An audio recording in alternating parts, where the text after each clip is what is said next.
closer than you think. It's not a tournament. It's what you don't see on TV. The cash is real.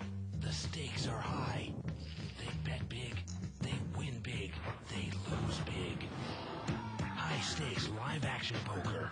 Live at the bike. Watch it live on the web or play it if you dare at the Bicycle Casino right here in Los Angeles.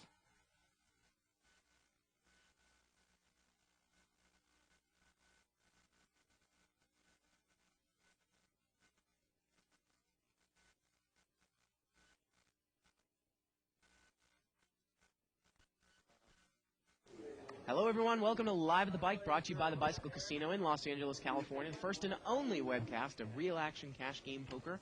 My name is Bart Hanson. I'm here with Dave Tuckman.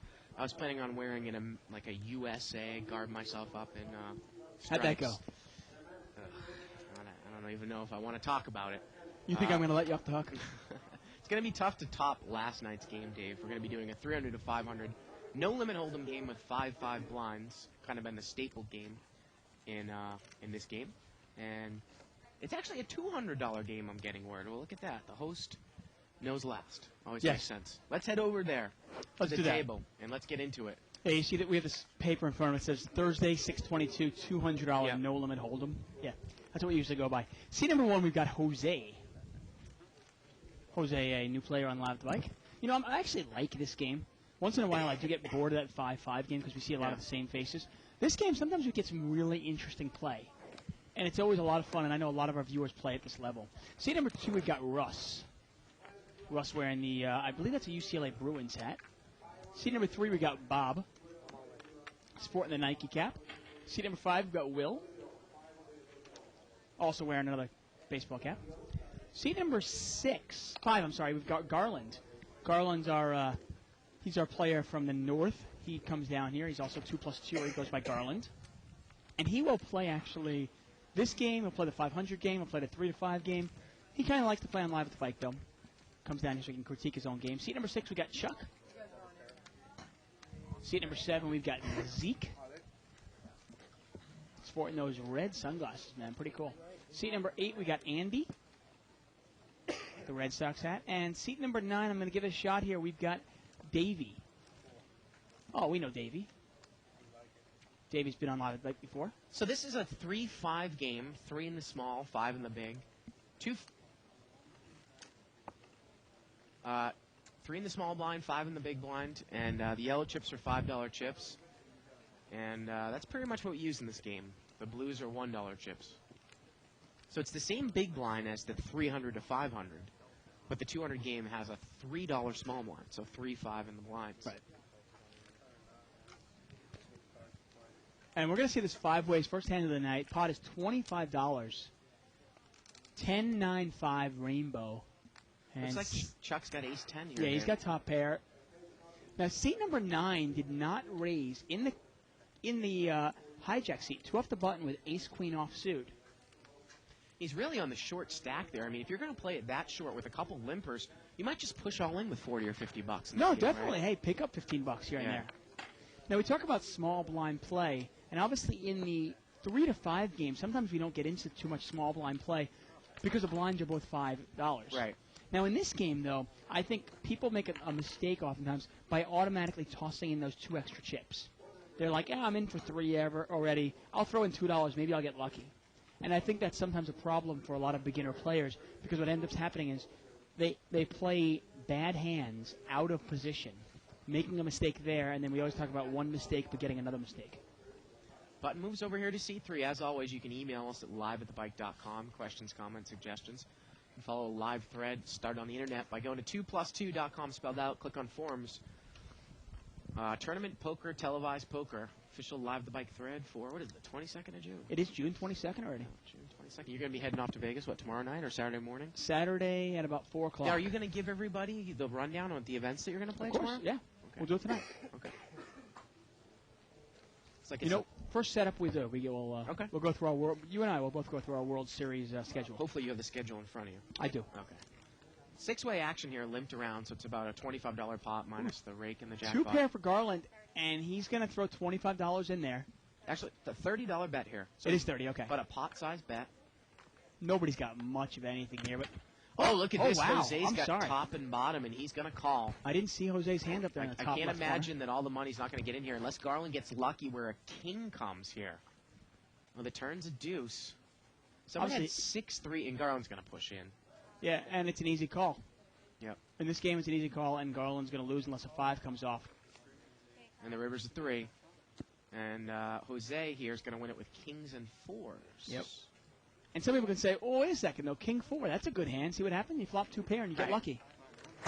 You got to realize the odds of you flopping 2 pair and somebody else flopping a smaller 2 pair are so astronomical, it's ridiculous. Now, Garland here, he's going to rebuy for 300. One of the things in this game we haven't done in a while, when you get your stack below 100, you can bring your stack up to 300. So at $100, you can buy 200. At felt, you can buy 300. Yeah. And the great thing about this game is that if you do get deep, and you're deep against some other players that are not experienced, or let's say, face it, have no idea how to play deeper stack no limit, that's really when you can win some money, when you're deep in this game. There have been a couple of nights where I've been playing, so I'll be in a 5-10 game or a 10-20 game, Yeah. and I'll hear a big roar on the other side of the casino, and I'll run over to see what's going on, because I'm curious. And I'll hear there's a $4,000 pot in a $200 game. Right, yeah. Because 3 players went all in pre-flop. Yeah, and each yeah. one of them had like $1,300. One guy moved all in with ace-jack. Another guy called all in with ace-queen. And the other guy called all in with pocket 5s. You know what I mean? And that's because they don't really realize how much money they have and how to play it deep stack. And obviously, if you know how to play deep stack, you can take advantage of that.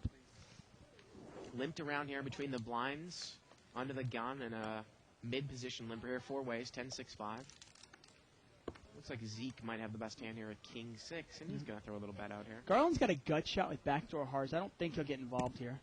And Jose here is going to call with ace 4. Well, I don't see the draw there, Dave, and I don't think there's one there. No, he's just going to take one off with the ace, you know? That's kind of almost like a lower limit hold'em play we always see. And sometimes this game plays like kind of a low limit game in the beginning. Of course. Well, you got to think about it. You're getting a lot of entry-level, no-limit hold'em players starting here. Turns a 9 of hearts. Zeke checks, and so does ace 4, and the river's a 7. And is Jose going to take a shot at it? No, here? he's not going to. He's just going to put up his hand and say, I missed. And again, oftentimes you talk about here, as we sometimes do the 8-16 limit game, when somebody raises, usually on the turn, now in a limit game, it's the big betting round. Obviously, no limit. There is no big betting round. There's no cap to the bet size. It usually means that one pair is no good. Yeah. If I raise with aces and the flop comes 7, deuce, 3, rainbow, I bet and I get a call, and then the turn is a jack, I bet again and the guy moves all in, chances are he has me beat. Yeah, I really think in this game you can really take advantage of physical tells. 'Cause Yeah. I think players give an awful lot away here. I really do. Jose's Jose's got, kings. Pocket kings here in seat number 1. I mean, I think if you're paying attention, you really, very rarely are players making bluffs. Usually when they're raising, they've got it. $30 raise here. I'll tell you a little anecdote about this game. I played in this game on Monday when I first got into the casino around 1 p.m. Really? Yes, and I'll tell you a little bit here. I don't think anybody's going to call. It's a Well, $30 raise. Jack 10 and seat 8 might throw the money in there. We'll see. How about 6-4 of hearts here? And again, in this game, you're really not deep enough, especially out of position to make that call. Yeah, out of position, I don't want to call that no matter how deep I am. Now, if I'm on the button and the guy's got like 3,000 and I got 3,000, okay. And you know what? I think it was a straddled pot by Andy. Well, I'm getting word that it was actually a mini raise to 10 by Andy. Jose re-raised, so Chuck has called a raise and a re-raise. Oh, my, And he and look at flops this the flop. nuts. Wow. And you got to say, some people will say, well, what am I supposed to do with pocket kings here? How do I get away from it? Yeah. You can't. You're going to lose all your money. There's nothing. Let's you see can how do. much Chuck is going to slow play it. $50 bet here. Oh, he's got a check raise right away. Jose's probably going to push over the top. I would assume all the money goes in right now. I mean, Yeah. there's just so many hands you can put Chuck on. Pocket jacks, pocket 10s, pocket 9s, pocket 8s. I've seen players make this move with ace-7 in this game. He raises it up. He makes it 125 to go, so he raised it 75, and Jose has not come over the top. And this pot is quickly almost $300 here. Jose's probably got about 115 left. And he's drawing dead now. I was going to say he needs running full house cards. Move it all in here by Chuck. Quick call here by Jose, and the river is an 8, and Chuck is going to take it down there with the straight. And we talk about, and that pot's going to be about $500. We talk about you know, Jose might throw his arms up in disgust, but if you're going to have a guy that calls you for $30 with 6'4" suited in one of the blinds out of position heads up, and you only have about 300, you are winning money in the long run. Oh, definitely. You got to realize how much money you really need to be making with 6'4" of hearts to make that a profitable play.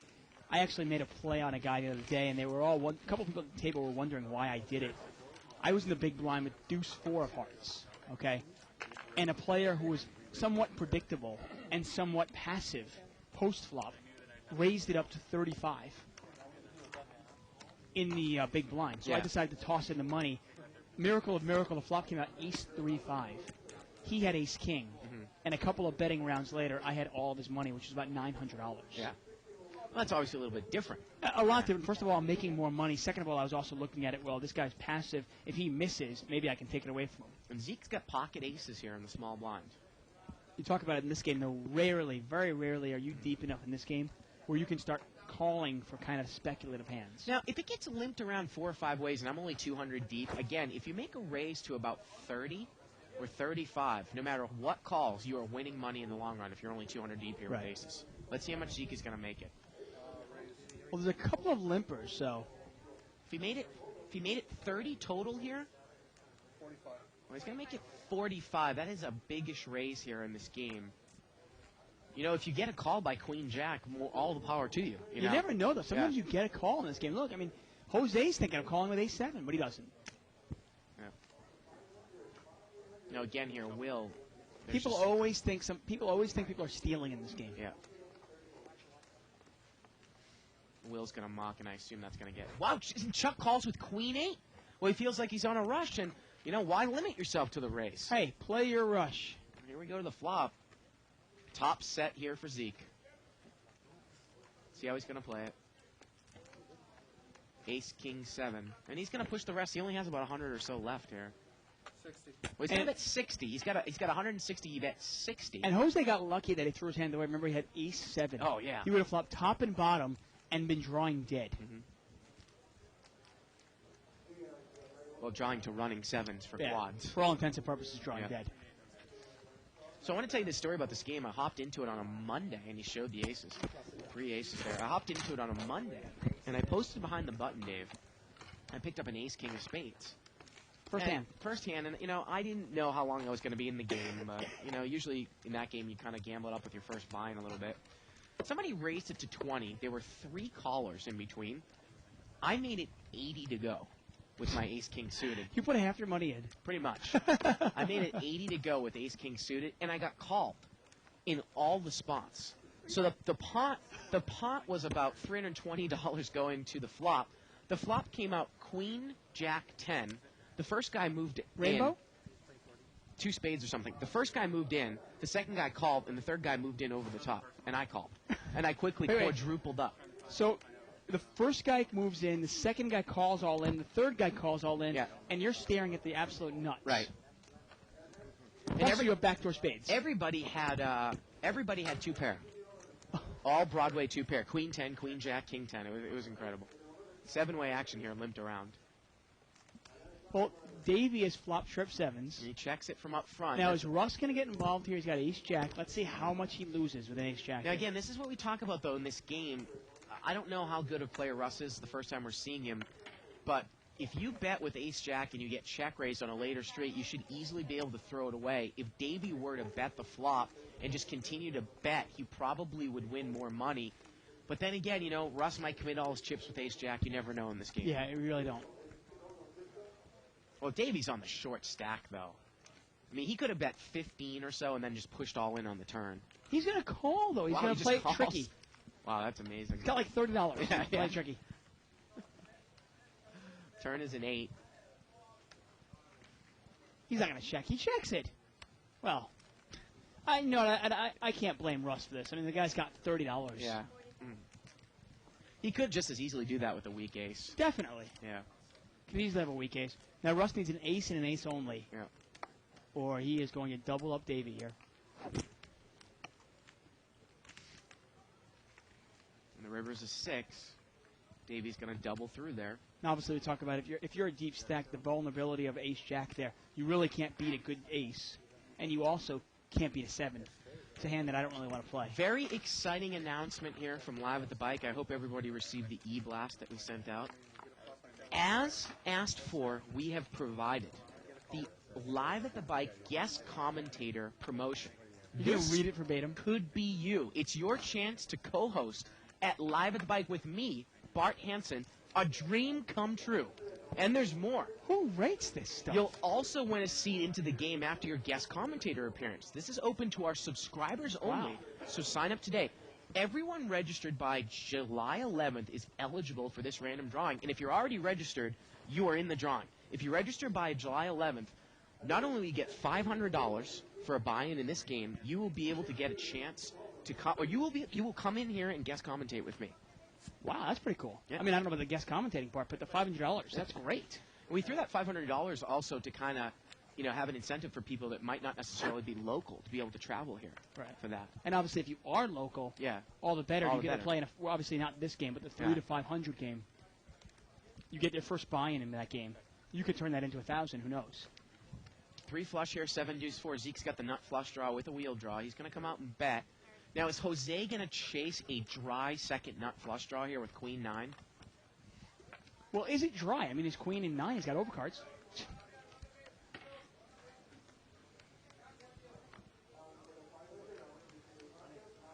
Davey folds. Well, I guess, I was using that term dry loosely, but you're not going to chase with a 1 with the 3 obviously, he doesn't there. have much there. Right. So this is actually pretty cool here. Yeah. And you win a 6-month subscription to 6-month extension subscription to the archives. So you get a guest commentator, July you get $500. The drawing will be held July 12th. It is a random drawing.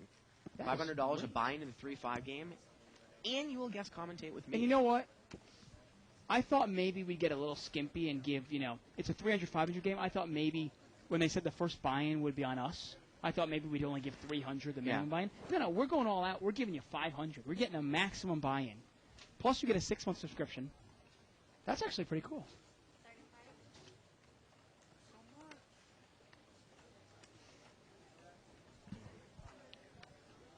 Seat 5 here is going to raise it up. Garland, he's going to make it 35 to go here. And look at this, a call by Queen 10 offsuit, and he's dominated. Employees and family members of Joker Gaming are not eligible. Oh. Boy, that excludes so many people.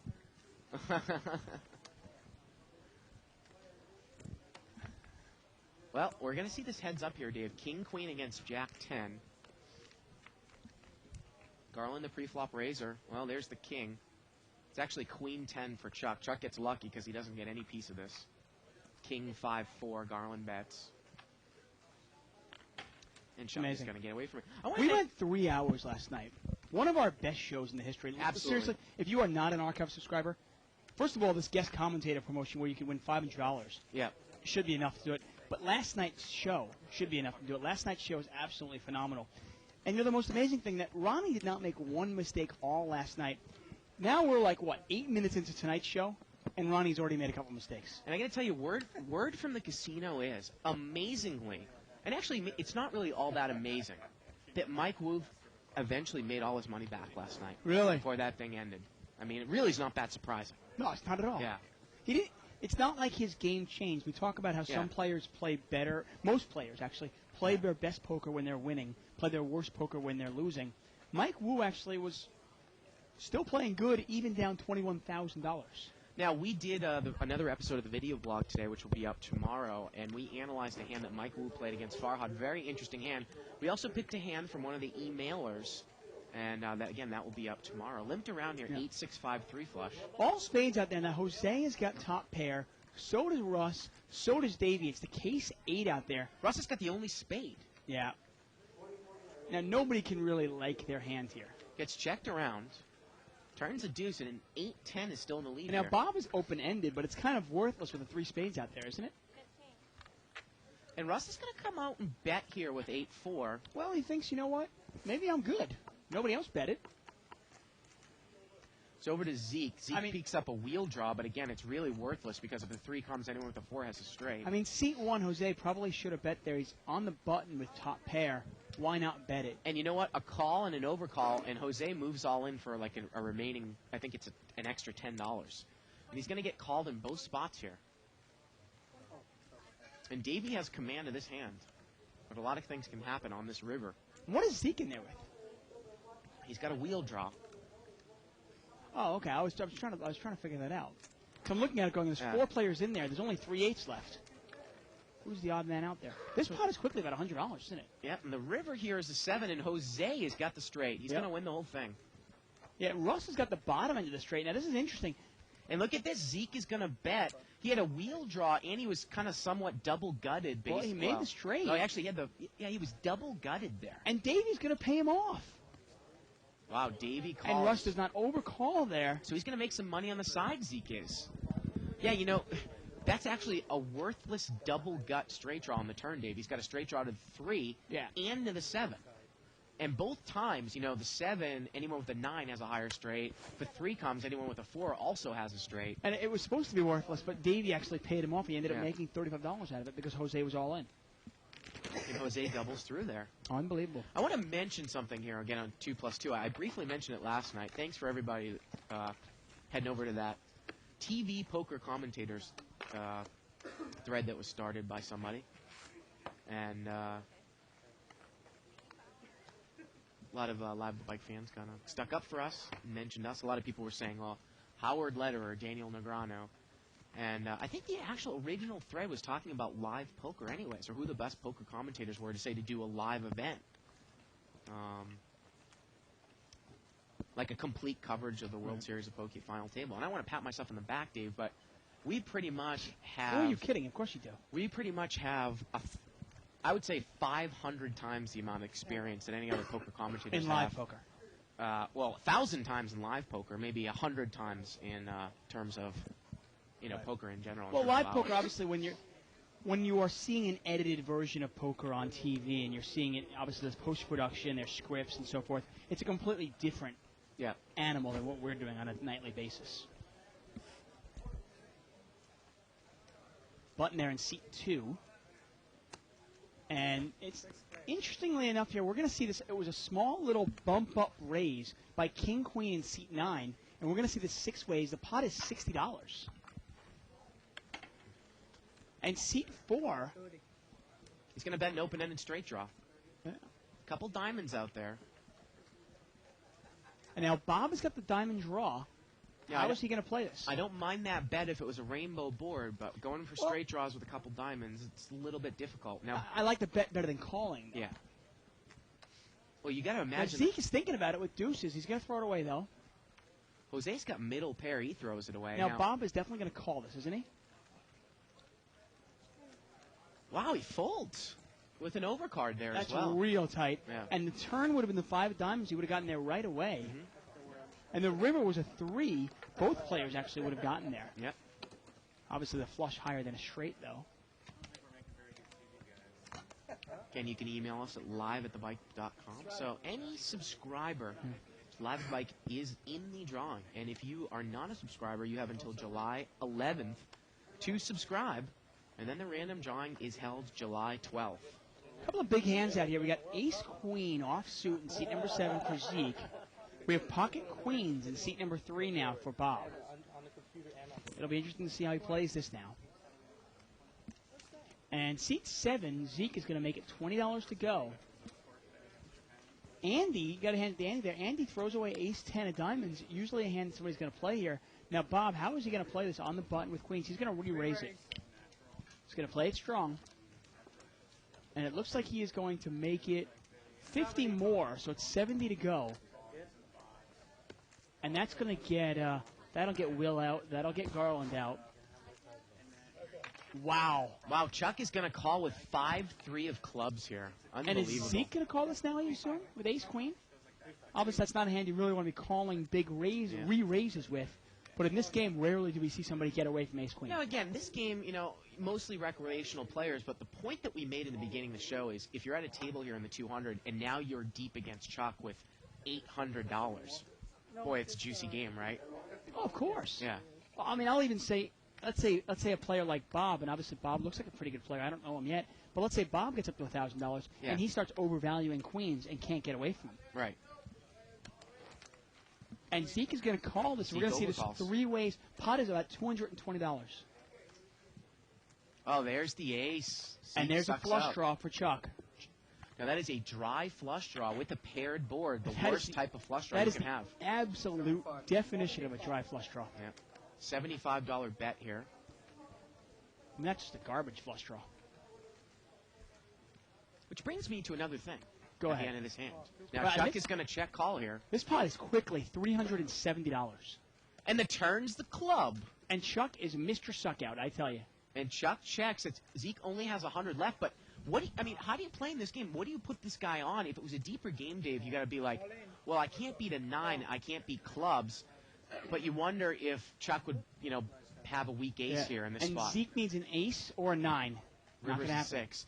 And there you go. Now Chuck is really deep. And if Garland gets really deep as well, or some of the other better players at this table, the game really becomes profitable. I think Garland's licking his chops. What that was going to bring me to, in What terms was of it gonna dry bring you flush to? draw, if you head over to the left-hand side of your screen and look at poker terminology, as seen on Live at the Bike, I wrote a new definition for dry flush draw, and I also wrote a definition for running the cards multiple times. And I want everybody to, head over there, even if you do know what running the cards is and what the purpose of it is, and see if, you like the definition, because I'm trying to figure out if it's a little bit too complex. If someone going in that doesn't know what running the cards more than once can get something from that definition that I wrote over there Right. on the website. It's usually why we don't let Bart write pretty much anything. Right. I'm a good writer, damn it. I know. I saw a post there, Surfing a Line. Jeff Klein wanted Yeah. to do a little guest commentary himself. And I got to tell you, I'd love to do guest commentary with Surfing a Line, Jeff Klein. Yeah. It would almost be like having Yana in the booth. Oh. You think we could get a blonde wig for Jeff? That would be fabulous. Jeff, you wear a blonde wig. Let's do it. Yeah. Bart will be in Vegas. No problem. 6-way action here. Ace 7-4 rainbow. Nobody's got an ace. Garland has the best hand here. Now, this game is ultra Russ Fox game where you really can play. You really can pedal the nuts, can't you? Yeah, in terms of, it's more of a pre-flop hand selection game. We talk about when you get deeper, No Limit is a post-flop game, but this is more of a limit pre-flop game, right? Definitely. With this restriction. I mean, although I will tell you, since I always think No Limit is a game of mistakes, and obviously at this level, a lot of players are going to be making mistakes. I want to see a lot of flops in position, like in most games. Garland's going to bet out here with second pair, and he's going to take it down. Again, Chimichanga on 2+2. Yes, every monthly subscriber is eligible for the drawing. And if you're not a subscriber, you can click on the left-hand corner of the screen, the on-demand banner, and you can become a subscriber for $14.95 a month. Get you access to every show that we have ever done. And unlike the replays, you can actually manipulate the show, fast forward, rewind, continue to play it over and over again. I got to tell you, I mean, obviously, we're always going to be plugging the archives, but I don't know how some people watch the replayed shows. To me, you've got to watch it when you're in archive because it's so cool when you can just go fast forward, rewind. Oh, I don't like this hand. I can skip over this one. Just a limp here by Ace-Jack suited here in seat 9. And now in this game, we talk about in the 3 to 5, the players are a little better to really get involved with over-dominated aces. But in this game, you wonder if, say, Jose hit an ace here, if he would go broke. Well, how about Davey. Chuck? Is Chuck in trouble here? He's got a heart, but Davey's got him dominating. Yeah, look at Unfortunately that. for Davey, he's got no money. Davey bets 20. And again, Chuck, definition here. Well, I guess he has an overcard, Dave. But again, because it's a paired board, it makes it that much worthless. He's really in bad shape. Yeah. I mean, he has 6 outs to the win, and that's it. And then obviously Davey's got redraws. To a higher pair. Right. And to a flush. Davey looks like he only has about 20 left. Well, the turn's a 7. Davey's still good here with ace high. Chuck's picked up 3 more outs here. He can catch a 5 that is not a heart, and he'll have a straight. And there it is, a $21 all-in. So Davey is really in great shape here. He just needs the board not to come. And the river's a 5, but it brings Davey the flush, even though Chuck makes the straight. Yeah, both players have obviously have the flush there. They haven't turned their cards over yet. Oh, I think they're trying to bet their clothes, Dave, on the table. And the funniest thing is that both these players really thought they had the absolute nuts. We've got a board of, it's a paired board with a possible straight Straight flush out flush there. possibility as Yeah. well. And both players thought they had the absolute nuts. You know, you and I were commenting about that when we were playing on Bodog over the weekend at the same table trying to win our main event seat, how a hand went down where you actually got busted out, 9 pocket aces, and a guy pretty much committed all his chips on like a queen-high 3-flush diamond board with king-queen with the king of diamonds. I still thinking can't believe it was you the called me. nuts. Just for the record, Bart raises an early position. Two black to like, aces. Yeah. And like 6 people call. So I'm in the big blind with queen 8 of clubs, and I'm like, okay, it's a tournament. Let's see if I can get lucky. Yeah. The flop comes out queen 8 blank, all diamonds. I move all in right away. Wasn't that much. I called and I folded to the check raise. I just You couldn't didn't believe have that much. I couldn't believe you called with 2 black aces. With 5 people yet to act. I mean, I didn't mind the call with 2 black aces. Yeah, of course not. And then you had a guy with the king, queen of diamonds. Yeah. King, queen, the King of diamonds. king of diamonds. Yeah. He thought he'd be absolute nuts. It looked like Chuck raised here with ace 4 on the button. Checked over here to Chuck, and he's going to bet here with ace 4. Now, is Jose going to get involved here with bottom pair? I mean, one of the easiest things to say if you're starting out in poker in Yeah. terms of pre-flop hand selection is really not to ever get involved with weak aces. When we see it, it's such a huge mistake, and it's so easy to not make the mistake. Really simple. Yeah. Don't play ace rag, right? So, Chuck and bets some people will takes it say, down. well, aren't there some profitable times? Yeah, there are, but don't even get into it. Not for When- beginners. Yeah. When you're first starting to play, yeah. it's almost as black and white as just go, do not play ace rag. Right. Here we go with the first chip count of the night. Again, this is a 200 restricted buy-in game. There it is. Almost 2,300 on the table. Look at Chuck there, $900. Garland's got 300. Russ with 250. Davey bringing up the rear with only $50. And let's see how they're doing so far. Chuck up $700. Wow, that's a nice win for this game already. Zeke down 200. Garland down 200. We'll keep track of this throughout the evening. Now, you and I have both played this game. My biggest win in this game was actually 1,600 I won in one Really? session. Yeah. Yeah. Well, like, the funny thing is, we talk about an hourly rate in this game where the first couple of hours is probably pretty small. Yeah, it's incredible. It's a weird, if you were to do a graph, it's almost not a constant hourly rate. In an uncapped game, or even sometimes in the 3 to 5 game, when you can start off fairly deep, or an uncapped game, you can always start off deep, it doesn't really matter.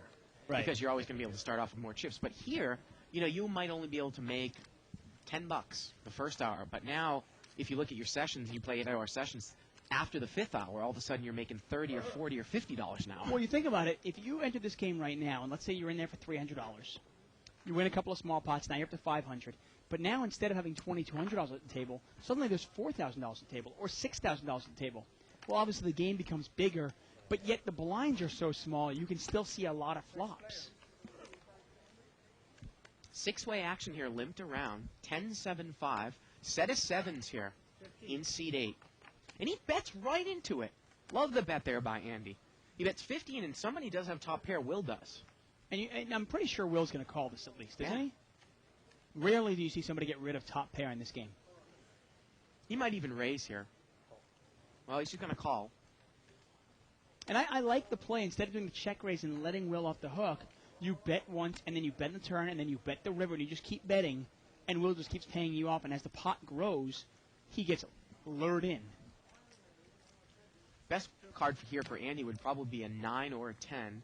And the turn's a 9. That's great. Great for Andy. Right. Sucks for Will. He bets, and now Will raises immediately. And Now, Andy's could gonna you ever probably- put him on 6-8? You're just not deep enough, are you? If he's got 6-8, he's got 6-8. Well, he's just going to call the raise, though. He does not re-push here. He does not re-push. The river's a king. And he checks it. He's afraid of 6-8 here. But I think Will thinks he's got the nuts with 9-10. He's going to bet 50. And Andy has not made this call yet. He is really thinking this guy might have had 6-8. And when we talk about it, we actually talked about this in the video blog. Yes, you could. The guy could have 6-8. Yes, you could be losing. Yeah. I have no doubt there. And he makes the call. But you got to put him on a range of hands, and he could have 10-9. He could have Jack 10. He could have 10-5. He could have a set of fives. There are so many hands. There are so many hands he could have. And again, you know, Andy actually left some money. He check called there. He's got about $20 in his hand. Yeah. You know, again, against a better player, obviously a set of sevens becomes really a weaker hand when the guy raises you on the turn. He fires at the river. But again, here in this game, people are going to think that 9-10 is a hand that I can commit all my money with on that board. We see it sometimes in the big game. Yeah. Anybody that watched last night's game, we saw Ed committed on a board of Jack, Queen, King. He had a pair of nines. He committed $13,000. Yeah, you didn't hear me wrong. If you missed last night's show, the board was Jack, Queen, King. Ed bet with a pair of nines. Mike Wu raised him all in. Check raised him all in for about 8,000 more. And Ed said, pair of nines? I'll call. And of course, yes, he caught a 10. My voice is still hurting, Dave. Still. Still a little bit hoarse. Remember, Ed, again, he later sucked out with a nut flush draw and hit the ace against Wu to break But him at again. least there he had 12 outs. Yeah. But next time you think you're running bad or you got a bad beat, think of Mike Wu and a $25,000 10 on the river. Now, this is four-way action. We had a $15 raise. Couldn't tell who that was. Usually you can tell by the cards I here. believe it was Jose. Was it in the small blind? I do. And he checked the flop? Oh, no, he's bet And he's all in betting, on the flop. right. Okay. I believe he raised now. He's going to bet right into it. And Chuck's thinking about it with bottom pair, but he's not going to get involved. Good laydown by Chuck. Once again, we're live at the bike. I'm David Tuckman here at Bart Hansen. You're watching No Limit Hold'em. Blinds with 3 and 5 in this game. And this is a restricted buy-in game. You can only buy in for $200 unless your stack goes below 100. And then you can bring it up to 300. Now, again, we're looking at Jose, and I'm sure he's a nice guy, but you wonder, like I said, if he got lucky and he got really deep, you know, say over $500 in this game, would he commit all his chips on an ace-high board with ace-3? Probably. We got to understand. I mean, obviously, we're not going to be really critical of these Right. players. I would venture to say everybody at this table, or pretty much everybody at this table, is not a professional poker Right, player. They're right. playing for fun. They're here Right. to have a good time. And that's why most people play poker. We got to remember that. Look at this, an open all-in here by seat 4 with ace-10, and seat 6, Chuck is going to call with jack-10. We got an overcall by Zeke with king-jack to the open all-in. Wow. And Jose's going to call now with King Queen also. Yeah. And these guys are putting in like, what, 70% of their stack with King Queen. I mean, the all-in is about $55. And we're going to have a side pot here. We got one player open all-in, 3 people on the side, ace-10, king-queen, jack-10, and king-jack, and most likely the board's going to come out rags. Wouldn't you think here? Look, all the cards are shared. Well, that's the odds. Yeah. 4-way action. There's the King. Wow, king 8-9 with a couple of diamonds. Well, Chuck is open-ended here. Jose's got the best hand with King Queen. And though. Jose just moves it in. I mean, if you're going to call there with king-queen suited, Of course. you're going to move in. And Chuck's going to call this. $59 bet on the side. Chuck calls. And Zeke is dominated here with the king-jack. It's over to him now on the side. So we've got 2 people all in. Chuck has called in the middle. I don't think you can throw it away at this point if you're Zeke, can you? Do you push Chuck all in, though? When he calls in between? On the side? You think he's on a draw? Well, he is just going to call. And this pot, on the side now, is about 150. The main pot's about 120. The turn is an 8. King-queen is still good. Yep. Chuck needs a queen or a 7 to win this pot. Zeke needs a jack and it goes only a jack. Check, check. And I wonder if you're Zeke, should you bet there on the turn if Chuck checks to you with king-jack? And Jose's going to win this pot. Yep, The whole thing. King-queen is going to play. The queen's going to play. Take it down. Yeah. Take it down, Jose. Again, you know, it's just an interesting scenario when we talk about on the side. A guy moves all in on the side from up front. You've got king-jack. You really shouldn't be in there, but if you're going to decide to call on the flop, and you've got a guy in between that's called, Chuck, now the turn pairs an 8. The board is very draw-heavy. Do you push it in there on the side? Because you're going to figure he's going to call anyways with the draw, right? You might. I mean, he might think he's behind. Who knows? Well, he might be behind in the main, but you could actually Right. win some money on the side. Lines up this.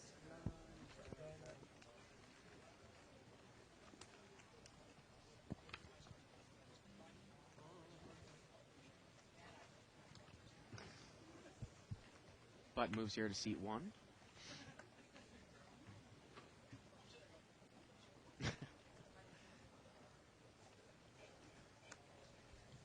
Again, we're playing 3-5 blinded, 200 max, no limit hold'em here. Sometimes I actually like watching this game or the $80 game better than the 3-5 game.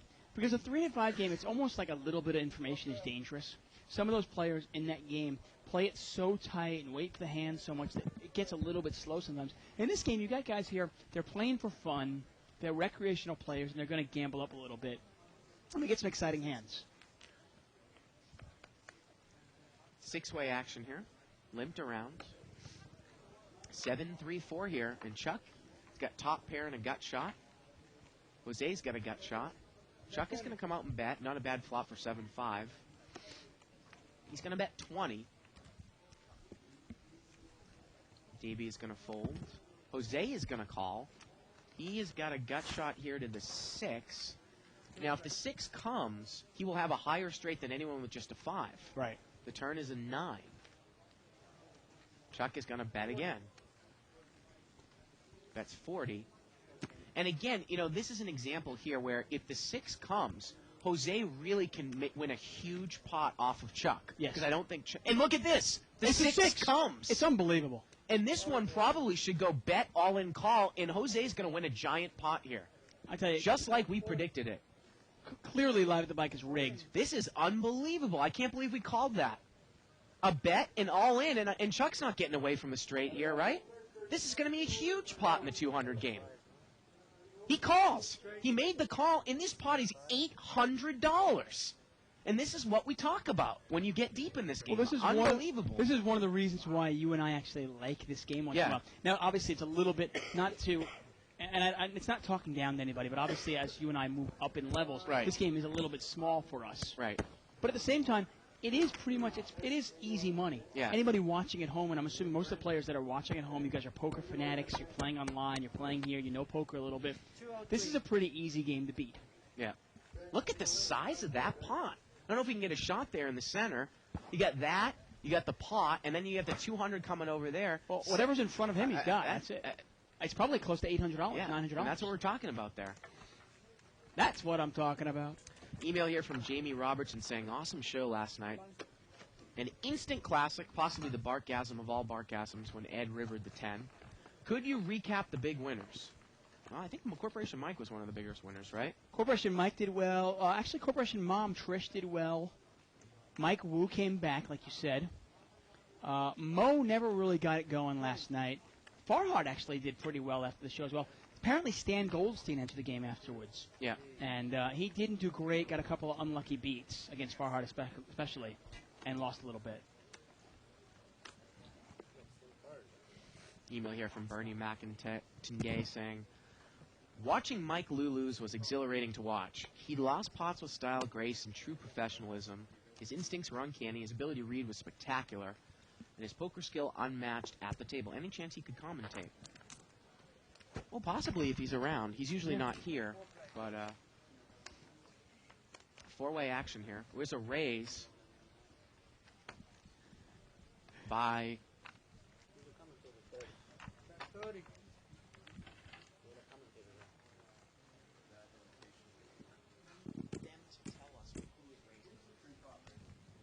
we get a bet here by seat 4, Will, King 10 of hearts. 6. And I believe that Chuck was the pre-flop raiser. Isn't it obvious? Bart, look Yeah, at the hands. right?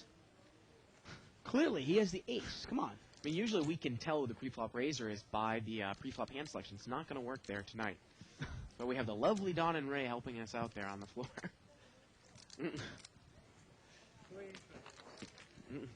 So Will bets, Chuck calls with a wheel draw, and Jose calls with 9-10. And Jose's got the best hand here. Will put the semi-bluff in. Now he shuts down on the turn. Jose's going to bet 25 with top pair. Is Chuck going to still stick in there with the gut shot to the 5? His ace is good if he hits it. Rivers is 6, and Jose's going to win this one. Changes nothing, yeah. Yep. Now, Will, obviously, a 10 of hearts was not good. because that would have given Jose a higher 2-pair. Will And it's needed got- a king or a heart. Going to get checked down here. And Jose is on fire. Again, You can't stop him. You can only hope to contain. those stacks are bigger than $100 stacks, too. They are Don't you about think? 125, I Yeah. want to say. He's probably got close to like 750 in front of him.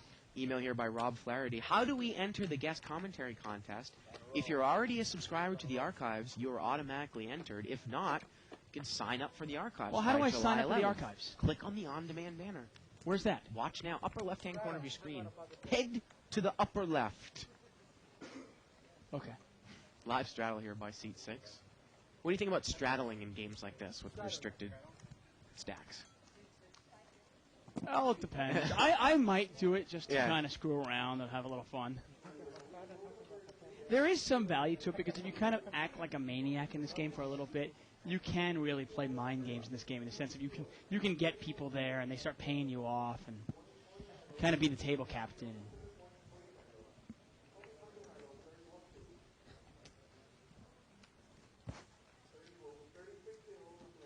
Well, limped around here. And a complete. And Garland's going to complete. 10 more. And a mini raise out of the straddle here by Chuck with 4-5 offsuit. Mini raise. Nice email here from Michael Napick. Get to it in a second. And here we go, 4 ways. 5 ways. 9, 4, 3. All in. And seat number 4 here is going to bet all in. He's going to move all in with King 4. And Chuck calls him with 4-5. Chuck raised out of the straddle. Will bet, and Chuck called. I mean, this is unbelievable. And Will is way out in the lead here. Way out in the lead. 10-4, Muck the best hand over there in seat 1. The turn's a 5, and Chuck makes 2-pair. Oh, my. And he's going to have some more money. And the river's an ace. And Will just shakes his head. Well, it takes some guts there by Will to bet into all in with King 4 into 6 people with that Yeah, flop. it's frustrating, obviously, when you do bet in. You get called, you think, okay, I got called, I must not have the best hand here. Right. But you actually did have the best hand. Yep. So email here from Michael Napkin says, Bart and Dave, after watching Live at the Bike for a while, I have realized that when I lose, I need to analyze why I lost. This is making me such a better player. When I play now, at least I can learn from my mistakes. He said, why and how can you afford to give this information away? I hope the bike is giving you adequate compensation for your insight. Way to go. Live at the Bike rocks. Contract renegotiation. Yeah, we'll be forwarding that right to our agent. Thank you very much, Michael. Did you ever see that? Did you ever see that commercial with David Robinson, like from about 10 or 15 years ago, when like they went through all his stats? I'll get to it in a second. Here we get a raise here by seat 1, King 10 offsuit.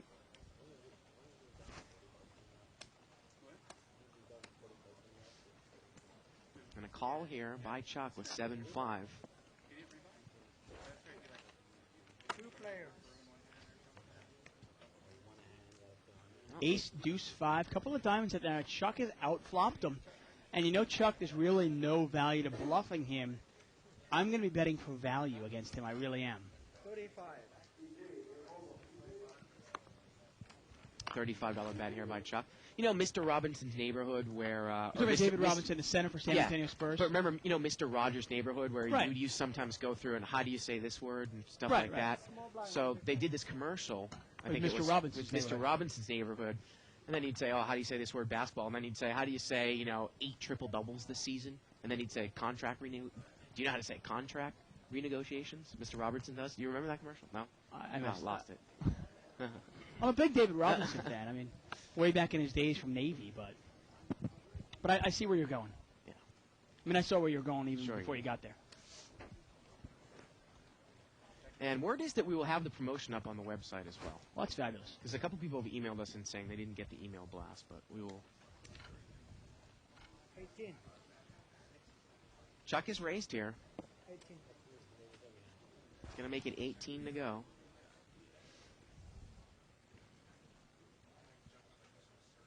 Garland in there with a suited ace. Is he going to call Chuck? Is he going to get lured in by the fact that he's going to call this?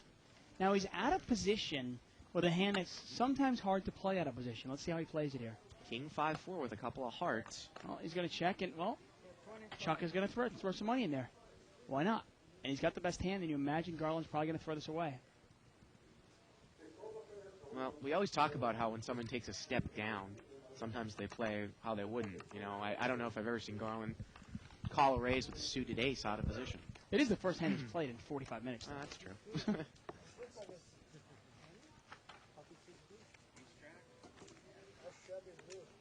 Looks like we're just about done with the first hour of the show. Yep. Live at the bike. Button moves over to seat number 7. Small blinds, $3. Big blinds, $5 in this game. Got a couple players taking breaks right now. So we're going to play it 7-handed.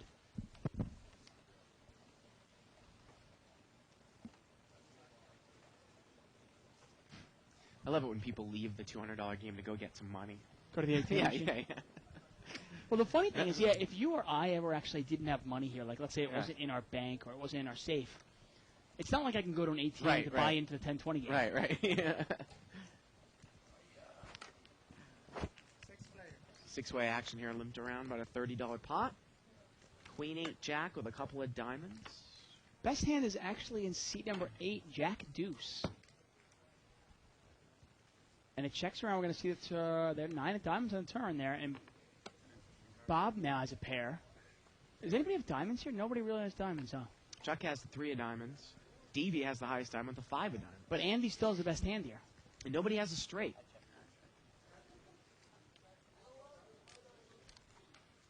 And Bob looks like he's going to fire at it, actually, with the King 9. No, I think he checked it. He did? Okay, wow. Everybody checked. Here we go to the river. And the river's a 6. Andy still has the best hand. Changes nothing here. Andy's going to win this if it checks around here. Is anybody going to fire at it? Is anybody just going to steal it? You know, watching this, it's just so interesting. It just goes to show you how, if you're a beginner, this game, if you really play the fundamentals and you want to win some money while learning poker, you can do it through pre-flop hand selection and just playing sound poker. Yeah. You know? Really. I mean, this game will teach you the discipline to be able to move up higher, right? Oh, definitely. Yeah. We see a lot of tough competition now.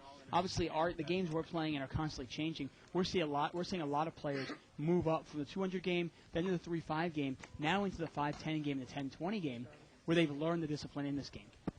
They've learned how to play down there. And obviously, you know what? When you're playing for fun, you're playing recreationally. Nothing wrong with buying in for $200. You think about what $200 can get you. That's a lot of money.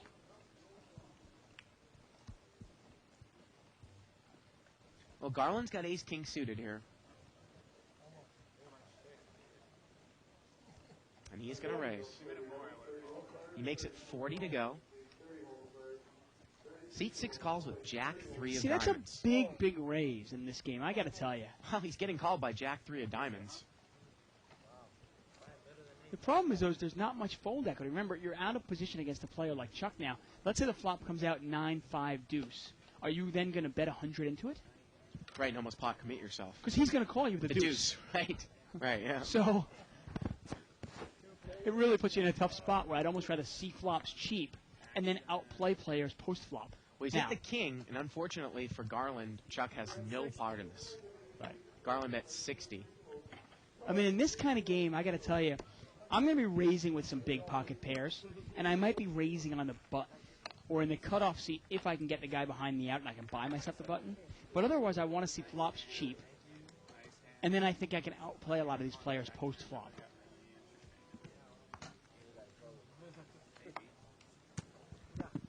So this is pretty cool. So I assume, and this is great, obviously, we're going to have all sorts of promotions coming up in the next, the following months for our archive subscribers. This is the first of probably many. Kind of a cool picture. I didn't get the email, but I assume they blacked me out. Yes.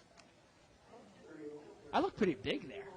I've been working out, I mean, some broad shoulders. I got a fat head. No.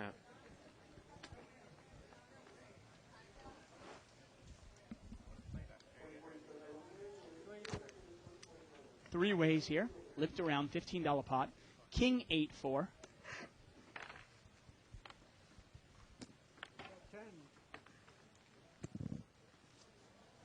And we got a $10 bet from. Yeah. Wow, and Bob has hit a set of deuces here. Well, he bet it there he bet on the flop, thinking maybe he could steal. Jose called him with bottom pair, Queen 4, and now Bob has hit Wow. his set, and Jose is called, and now Jose is calling again, drawing dead. Jose's going to get lucky he doesn't hit a 4. All in. Bob And bets all in Bob there. moves all in here, and you talk about players like that. I mean, the guy had Queen 4 off suit, called the flop, called the turn, and then didn't improve, so he throws it away in the river. And this really does play like a 3-6 limit game in some Yeah. ways. Well, I got the E-Blast here. Here it is. This Maybe I could didn't be check you. my email. That was it.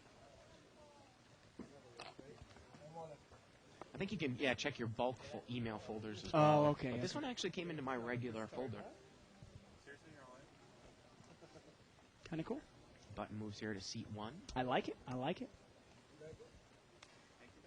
New Age Live at the Pike. Oh, the other thing I wanted to talk about was the fact that, when people were talking about that thread that we started about TV poker commentators, or someone else started about TV poker commentators, that they were talking about Lederer, and there was an episode of Full Tilt Live today that I TiVoed. Oh, really? Wow. FSN. I've never really seen one of those Full Tilt things, but I'll give it a shot. Howard Lederer is pretty good. I mean, I have a lot of respect for him as a player and as a commentator. I think he does a decent job. I really do. Obviously, we know it's not easy. Chuck raises with Jack 7, Wow. and Bob calls with Jack 10 of hearts. What What a a- flop for Bob. Yeah, I mean, can He you really bets. ask? Can you ask for a better flop? I mean, this guy's flop top pair. Mm-hmm. He's got a flush draw, plus he's got straight draw possibilities. Now, the funny thing here, though, is that he has actually misplayed this hand, and I don't want to confuse people. Wow, but Chuck's going to call anyways with Jack 7.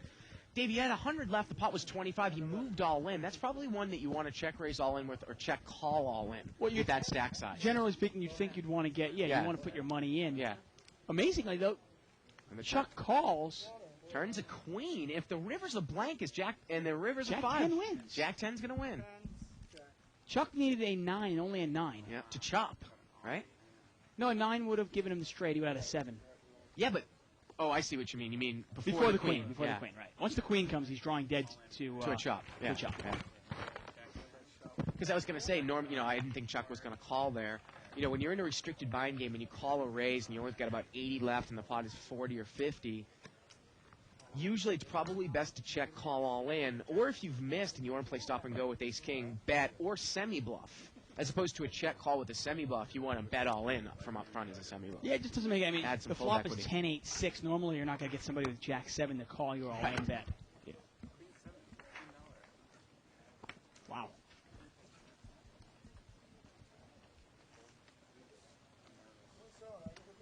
Pretty exciting here. We've got, what is today? Thursday. So we've got 4 days until the World Series of Poker begins. Yeah, so are you going to tell us your lineup or what here? I am. I told you, first setup. I don't want to interrupt the game. 8-4-5 here with a couple of hearts.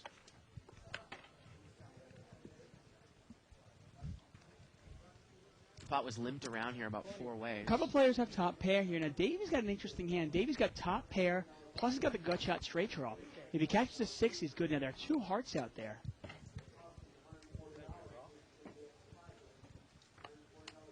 So $15 bet here by Zeke.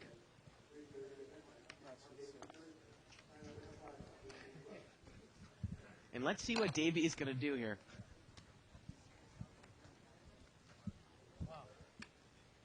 It's actually about a $20 bet, and Davey's really taking time with this one.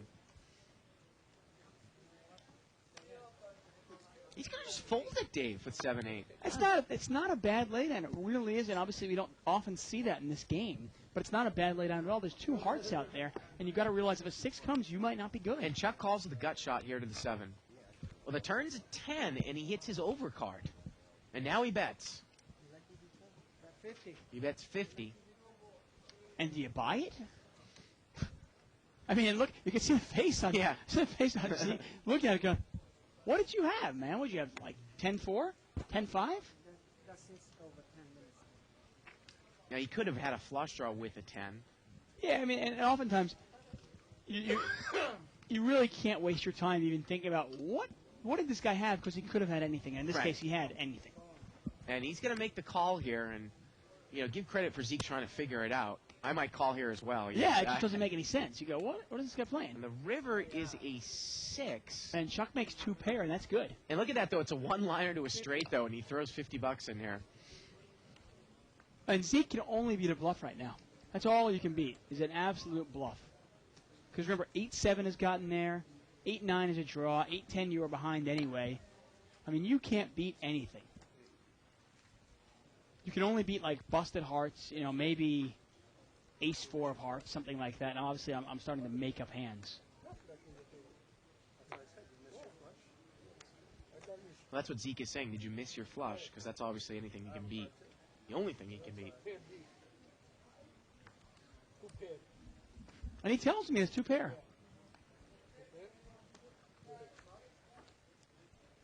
He said, I have 2 pair. What do you have, queens? Throw them away.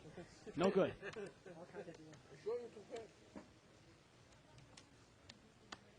Well, Zeke might be trying to say, would this guy really bet with 2 pair? Well, yes, he would. I don't know if he sees the straight on the board, and Zeke folds, and he shows him the 2 pair. Another email here from Rick saying, I just tuned in and heard about the contest. However, I did not receive an email announcement. As an archive member, how do I register for the promotion?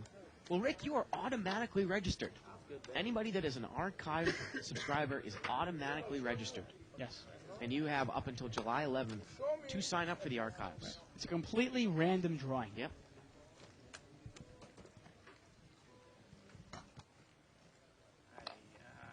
Button moves over here to seat 3. Well, Marty has emailed me in response to my question about head over to As Seen on Live with the Bike and read that definition of running the river multiple times. He says, okay, I read the definition.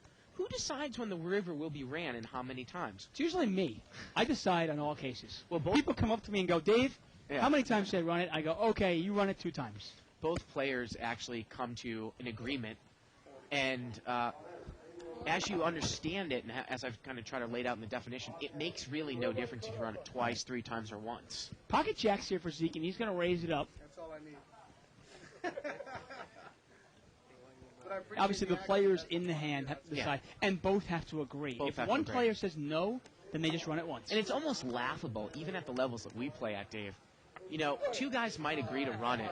One guy say, no, I'll only run it once or 3 times. The other guy says, no, I'll only run it twice. And they said, screw it, we'll run it once. Now, the point is that, as I used in that example, if you've got pocket aces all in against pocket kings, and you want to run the board 3 times, aces is expected to win 81% of the time. It makes no difference if you run it twice or 3 times. But if it's that one time and you run it once and kings wins, well, kings wins the whole pot. Now, if you run it 3 times, let's say kings wins the first. Well, the other 2 times aces is probably going to win, Right. and now you have won 66% of the time. It's actually closer to the expected percentage of Right. the win. In the long run, obviously, it makes Yeah. no difference. But sometimes there is a case where I will say to somebody, they'll be like, let's say I'm ahead, and they'll go, let's run it twice. And I go, no, I'd like to run it 3 times. And they'll go, no, I'm only going to run it twice. And I'll say, no, forget it then. We'll run it once. And part of the reason is actually because I go, you know what? I'm a favor on each independent time. Yeah. But I'm not a favorite to win 2 times in a row. Yeah. You understand what I'm saying? You're not a favorite to win both outcomes. You mean. Exactly. You might only be at a 40%.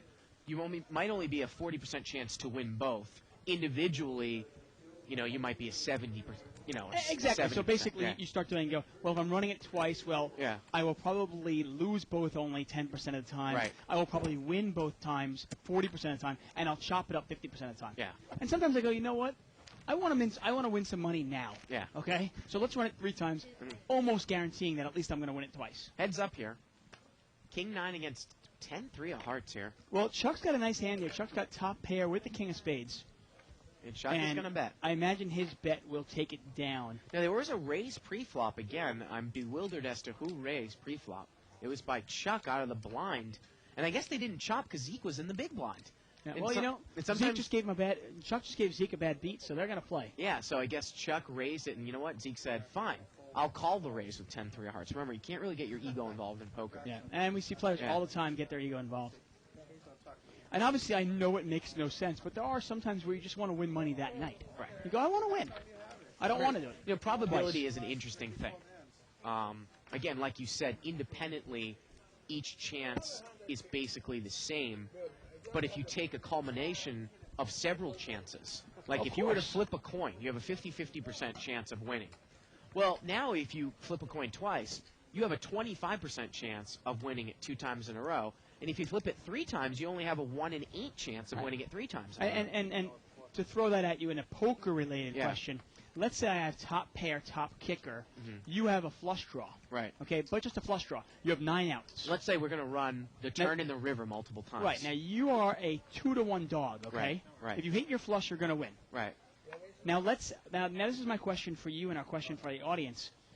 If you run it twice, how often will I lose it both times? How often will I win it both times? Right. And how often will I chop it up once each? Yeah. And if I run it 3 times, give me the same exact scenario. Yeah. And sometimes using a 66%, 33% expected value. Exactly. Make it really easy for everybody. Yeah.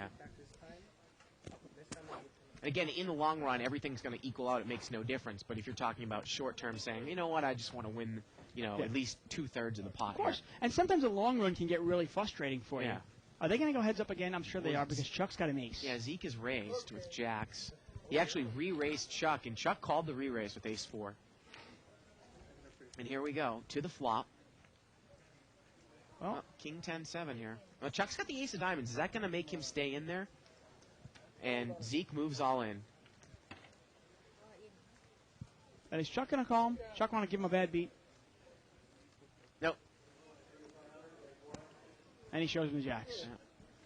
Another thing, obviously, we see in these smaller games, a lot of players like to show everything. They want to show you when they're bluffing. They want to show you all their big cards. They want to show you what they laid down. It's funny, you can actually multiply, just as a real quick, but I want to see people actually give us the real math. But if you know what, it can get frustrating, because you got to realize, obviously, some people can make this argument that they go, yes, I know in the long run it all evens out. But you've got to realize, okay, Mike Wu, theoretically, EV-wise, made a lot of money off Ed last night. But is Mike Wu going to get in that situation against Ed Shanazarian again in his lifetime? Right. You can say, yeah, well, wait. Hey, Mike, be happy. You made money on that one. Right. Slansky might give him some kind of bullshit going, hey, don't worry, you made money. Yeah, bullshit, I made money. I just lost $25,000, okay? When is the next time I'm going to get in a hand with Ed Shanazarian? I'm going to flop second set, and he's going to put all his money into 4 hours. Slansky, man. I have nothing wrong with it, but sometimes you look at sometimes you look at a poker question and you only look at it from a mathematical side. I know where you're going. I actually like Slansky. I love him. I have a lot of respect for the guy and his books. But you know what I'm saying. Yeah, no, absolutely. We get a raise here by Jose with Queen 10 offsuit. I was wondering, we're given an awful long time here for seat 4 to come back. Jose made it 15 more, and he's going to take the ATM machine apparently ate him. Yeah.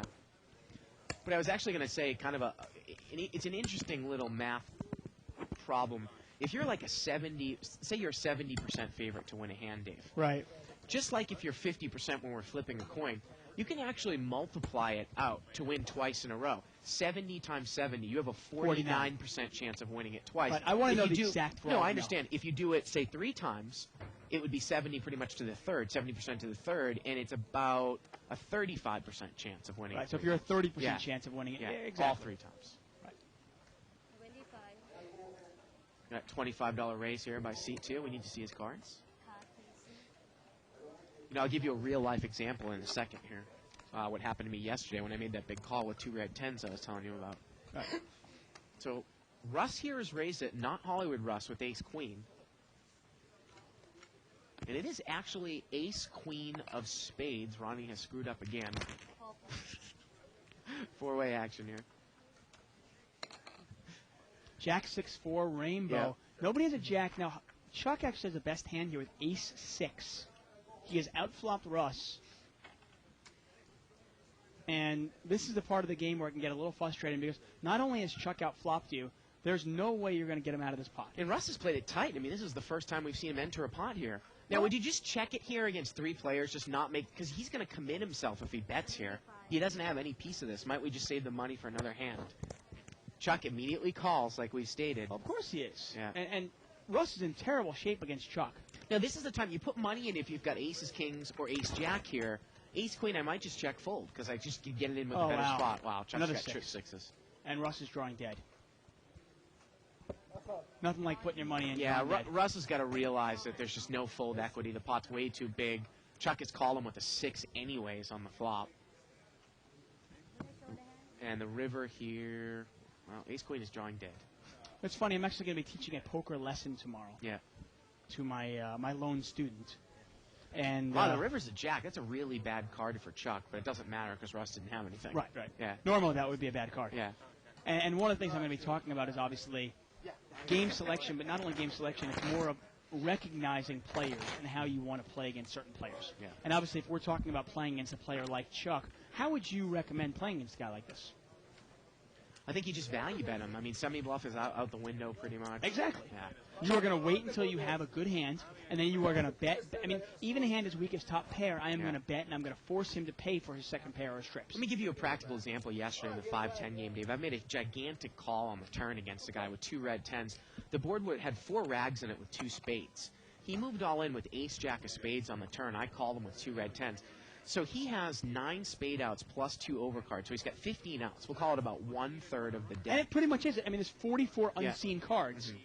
You have 30. You have 29 cards. He has 14 cards. And we talked about, and we asked the question. I actually won it all 3 times. What is the percentage of chance that I can actually win that all 3 times? Very long.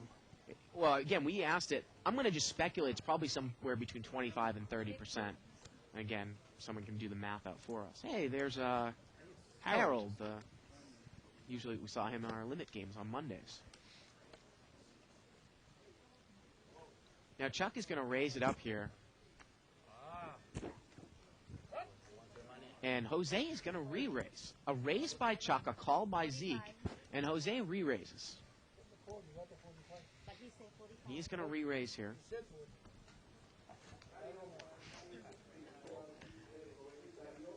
And Chuck calls. Now Garland gets rid of the ace-jack of clubs there to the raise and the re-raise. In a game like this, once in a while, I will, even with a hand as weak as pocket 7s or pocket 9s, I'll just move all in. I know there's no fold equity, but I'm going, you know what? I'll gamble it up, see if I can get a lot of chips. Well, 8-4-6 on the flop, and look at that. It gets checked over to Zeke, and he moves in. Not a bad bet here when it gets checked to you. Look at this. Great news by Nashcom. I'm going to call him Nash. Says, hey, Bart, hey, Dave, I won a seat in the World Series of Poker main event last night. Congratulations. Now Zeke bet all in here with 7s. The flop is 8-4-6. It's a great bet. Yeah. Great bet by Zeke. It really is.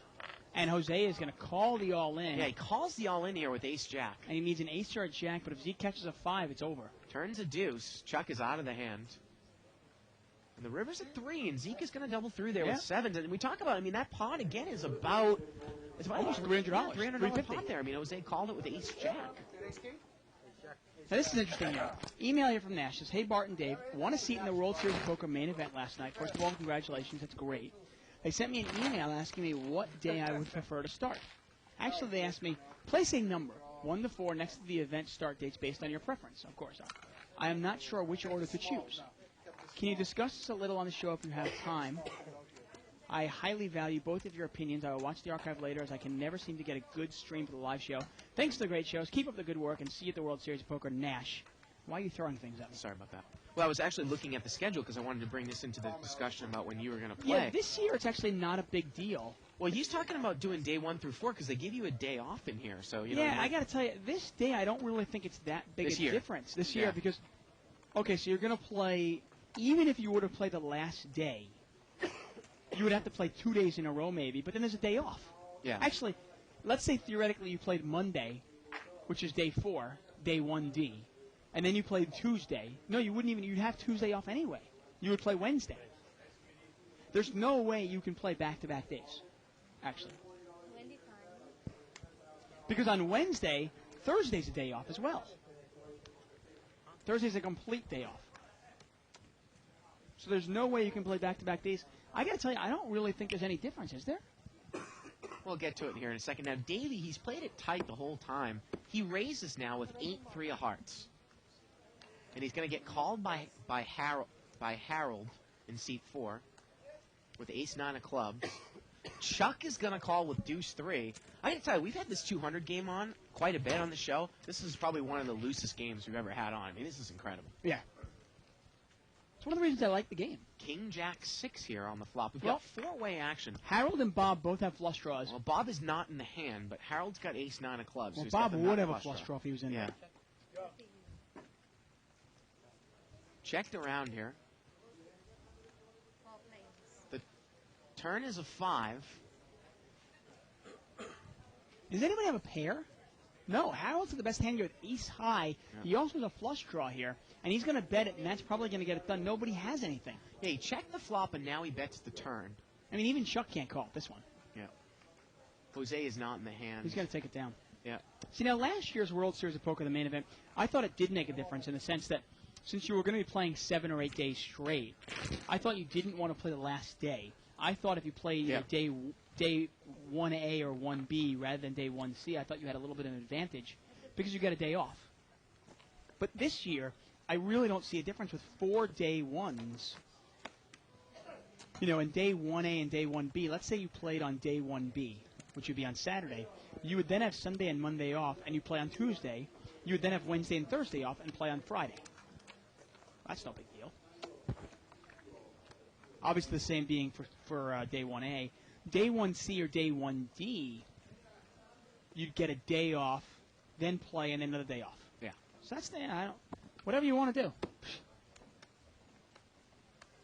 Thanks for going through that, Dave. Yeah. We'll call you Yosh. Yeah. The guy asked a question. I'm trying to give him an honest opinion here. Okay? Limped around here to Jose. He's going to raise it up with ace-king. Guy sends us a nice email. Should I just ignore it? And Chuck is going to call here with pocket fours. Now, the funny thing is, actually, Chuck is probably deep enough, and so is Jose, to make this call with fours. And Zeke calls here with 6-8 of clubs. And Zeke is now somewhat deep as well. And the flop comes king 3-5. And you talk about if that flop came king 4-3, Chuck would probably double through Zeke for like $1,000. I mean, remember, this is a 200 game, and that would be a huge pot. Yeah. 75. Now, Jose bet 75. Is Chuck just going to take one off here with the pocket fours? I would imagine he will. And if he catches a deuce or a 6, I can't see him going anywhere. Well, he hasn't folded yet. Zeke folds Actually, it out looks of like turn. he's going to fold. Yeah. And he's going to throw it away. Again, Now, more on this World Series of Poker thing. yeah. Now, A, B, C, and D play here. We got the A plus the B and the C plus the D. Is there an E? Tips, please. But they actually have a couple of day twos now, too, right? They have separate 2 day twos, they have 4 day ones, ones, and they have a day off. I mean, I guess the only thing really is it's going to be really hot in Vegas. Yeah. And unless you're planning on being in Vegas for a while, I probably wouldn't. Let's say I'm only playing the main event. Yeah. Let's say I'm not going there to play in like 8 or 9 events. I'm only going for the main event. I would probably want to get there as late as possible. Well, yeah, but sometimes, though, those internet packages give you 9 nights in a hotel. I understand so that, you but I wouldn't want to hang out in Vegas that long. Yeah. Though. It can get really long. Even for with free hotel and stuff? Pocket 9s here for Garland in the small blind. I was there 6 weeks last year. It got old. Yeah. 9 nights is no big deal, obviously. 6 weeks got old. 25. $25 raise here by Russ in C2 with King Jack off, so he doesn't have chips in front of him. 200. Wow, and Harold is called here with 5 deuce offsuit. Let's see what Garland's going to do with 9s. I bump it up. With 9s here in the I small bump blind? it up. I do. I'm willing to gamble a little bit in this game because the stacks aren't that small. With a $25 caller in there, 3 more. Well, the stacks aren't that deep, you mean? yeah, that's right? what I mean. Make it 75. See if I can kind of, eliminate a couple of players. Half, please. Harold didn't call with deuce 6, did he? He did indeed. Oh, wait a minute. Yeah, he hasn't even looked yet. I was Okay. going to say. It's like that's a real loose call. I was like, if Harold smooth calls in between, then I think you raise. With Harold not, you can obviously you can smooth call this. You can raise it. Different ways to play the hand.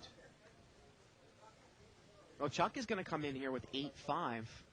And is that going to bring Davey in here with Queen Jack of clubs? I'd imagine it does. Wow, C9 moves all in. Well, he's going to move all in, but I don't think it will open it up to a re-raise here, Dave. Doesn't look like it. Nah, 8 more. Yeah, it's got to be 100% of the raise size.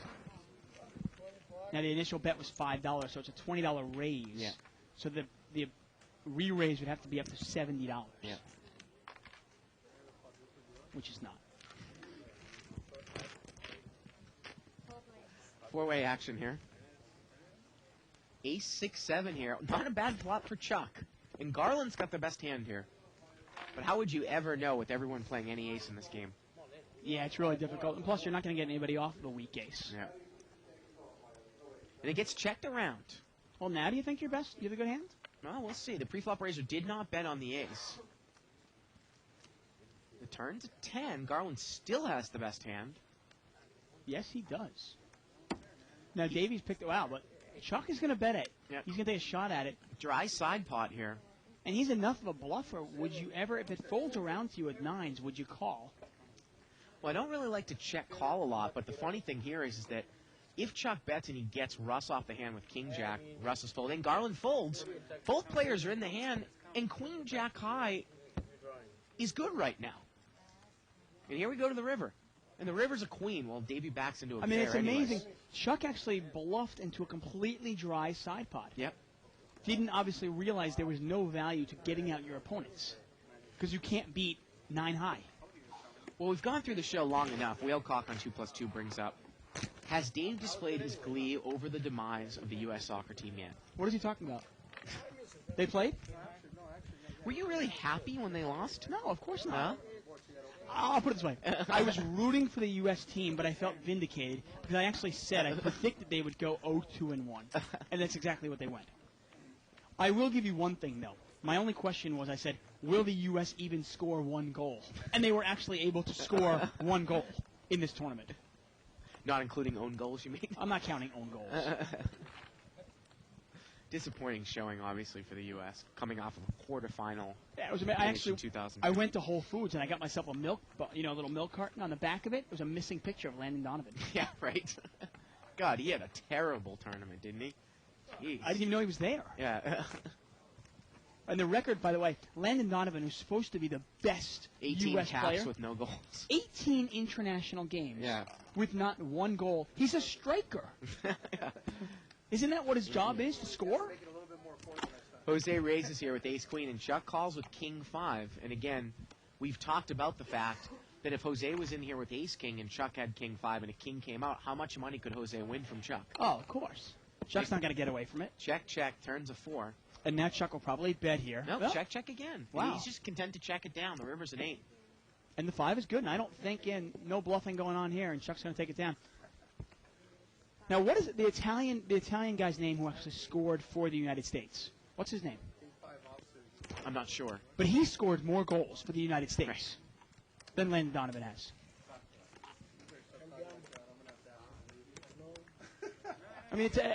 I mean, we knew it was a tough group, and we said it was obviously a long shot for the United States to get through this group no matter what. You just like to see them actually put up a little bit more of a fight.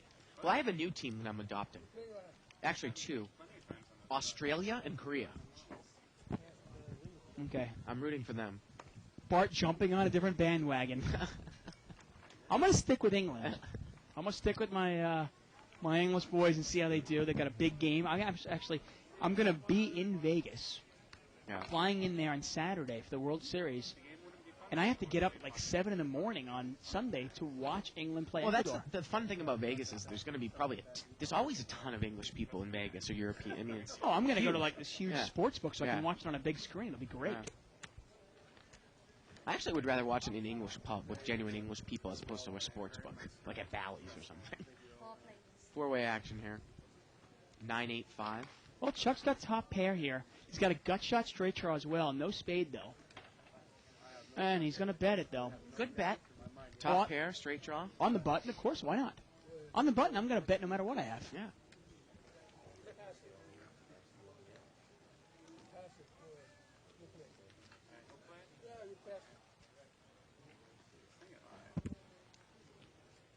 Two players.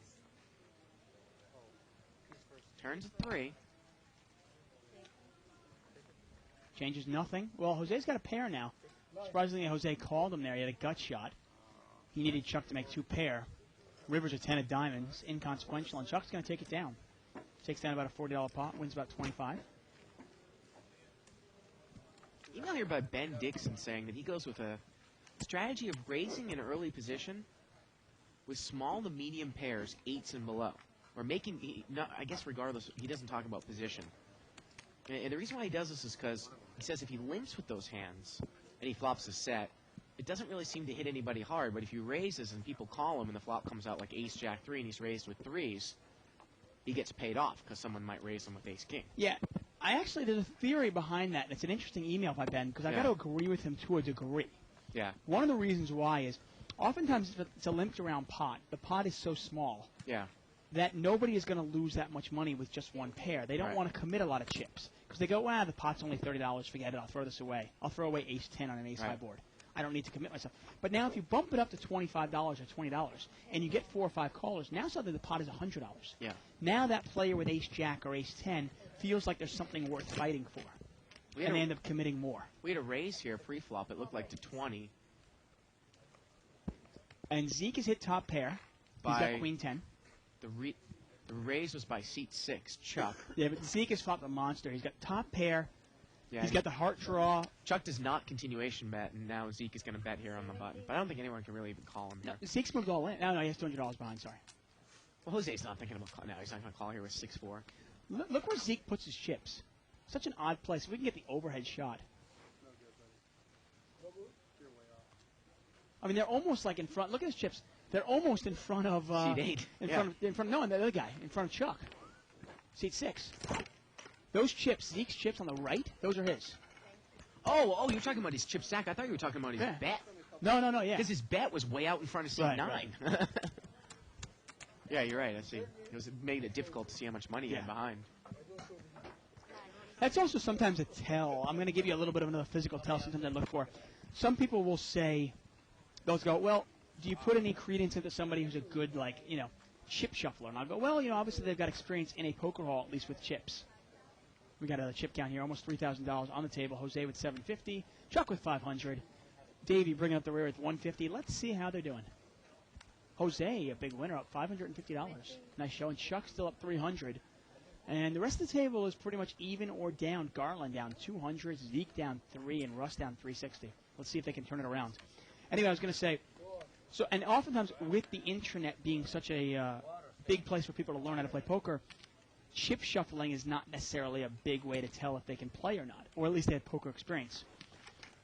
But sometimes when a player is not comfortable putting their chips right in front of them, Yeah. and they put them off to the side, sometimes I can tell that that player has not played in a live casino very often, because they're not comfortable with the chips in front of them. They want them on the side. They don't want them to kind of get in their way. Chuck has raised it here again. He's really playing laggy. He's pretty much raising every pot. He's going to bet this flop. 3 people call him. He's got a straight draw. I don't know if anybody can call this flop, though. No, I don't think anybody can. Nice email here from Casey saying that I was about 65.9% to win that hand with the 2 red 10s against ace-jack with 1 card to come. So if you do that basically to the 3rd power, we talk about running all Right. 3 times, 28.6% to win all 3. That's great. Now, the other thing, too, I want to ask people out there that might know a little bit more about probability is I actually wrote, when I used an extreme example over in the definitions or the terms as seen on Live with the Bike for running board cards multiple times. I said, say you're all in, Dave, and you've got pocket aces, and another guy's got pocket jacks, and you're all in the turn on a board of ace-jack 5-5. The guy with pocket jacks has 1 out, right? Now, Yes. if you run it 3 times, he has a 1 out of 43 chance plus a 1 out of 42 chance plus a 1 out of 41 chance of winning one time. Isn't that correct? About 7%? Is that fractional equation correct? I wasn't It is, exactly but- sure. But theoretically, since it's all before, Yeah. it's really just 1 out of 43, because theoretically his jack could be in a muck. I mean, there's so many different things. So it's 1 out of 43 plus 1 out of 43 plus 1 out of I 43? believe so. I think Okay. that's how you would do it. Yeah. Now, we had a raise here 3 players. by seat number 8, Andy. And he has flopped the nuts. Maybe somebody can help us out with that. Nice flop for him there. Rainbow board. He's got backdoor clubs as well. Yeah. Now, the interesting thing here is if he catches a queen, though, Harold's going to have him beat with a king high straight. And Harold's probably going to call this. And I like the bet by Andy. And you can't really blame Harold for calling this Yeah, because he's open-ended here. with the good side of it. If a queen Yeah. comes, he is money. Yeah, but if a 7 comes, he's going to lose. Exactly. It's funny. Talk about it both Yeah. ways there. And you keep betting it, and you make your opponent. Well, the turn's a 6, and now Harold's going to try to represent a 7. But Andy's got to love that because he's got the nuts, and he moves in. He is all in. And now has Harold committed himself? Is Harold Pot committed himself? That's He's the bet problem. 100 here on the turn. Yeah, and he is going to call, and this spot's going to be $500. Harold needs a queen and a queen only. Andy is not drawing, or Harold is not drawing totally dead here. Great work by the dealer there. Great work by the dealer, yep. Here we go to the river. And it's a 5. Not going to happen. I was about to get really excited. It's funny, I love the work by the dealer. They've kind of taken upon themselves since that shootout to make that type of layout, although you don't really need to show your cards in a cash game. No, But yeah. we'll just keep that quiet. It always makes for better TV. Yeah, It's great. yeah. Nice hat there. And those are little things. Obviously, when I'm going to play in a new casino and I don't know the players, obviously you and I have the benefit of the doubt where we have a lot of advantage in the fact that most of the players we're playing with I know. You know, we play with the same players day in and day out, maybe the same 3 dozen players. But when I go to Vegas or when I go to a different casino and I go to play, obviously I want to learn as much as possible, as quickly as possible about all the players I'm playing against. And the first thing I like to figure out is, does this player have live poker experience? Now, he could have no live experience and be a great poker player because he could have learned on the internet, and I have to know that now. But that's one of the first things I'll look at. So, little things you can look for, obviously. Some players that don't put the chips in front of them, they kind of put them on the side. They don't know how to chip shuffle, things like that. You really want to get into some, I'm not going to do it here in the show, but if you actually really get into complex probability questions, the funny thing is if you actually do, say like a board run or say running the turn in the river multiple times, you actually have to factor in with my equation, if the guy wins the first leg and the second leg, how many less outs he has going into the third leg. Of course. Because it's not totally independent. No, of course it's not independent. Yeah. I mean, it's one of those things where if you have a set of if you have pocket aces and you have pocket queens, Right. if we run it 3 times, God, it's really difficult to lose all 3 times. Well, especially say if you know, say one queen got exposed or something. Well, the queen got exposed. Yeah, I mean, there's only one queen unless some sort of like, you know, 4 straight cards come out twice in a row. Right. Raise again here by Chuck with pocket 7s. Zeke is going to call. Andy's going to call. Jose is in there. And so is seat number 9. Ooh, set of 7s for Chuck. And he was the pre-flop raiser. And Jose's got top pair. Now, is Jose going to get in trouble with just top pair, no kicker? I mean, that's not the Chuck flop. bets it. I love it. Pre-flop continuation bet. Well, you know, Chuck's playing an aggressive brand of poker. Why not bet your good hands and your bad hands? Now, is Jose going to get involved? We saw Jose calling with a hand as weak as bottom pair. Now he has top pair, no kicker. And these guys are deep, remember. And the absolute worst card for Jose would be if the turn card pairs a 9 here, Dave, and he makes the call. And even a 3, he might lose all his chips with a 3 here. Yeah, he could. You could see a real big pot here if we get the right card. Oh, that turns at 10. One liner to a straight. Yeah, that's actually a good card for him. And it's going to check there. Check. Still a 9 might bring some fireworks. Oh, the river's an 8. And they're going to chop it up. They're going to chop it up.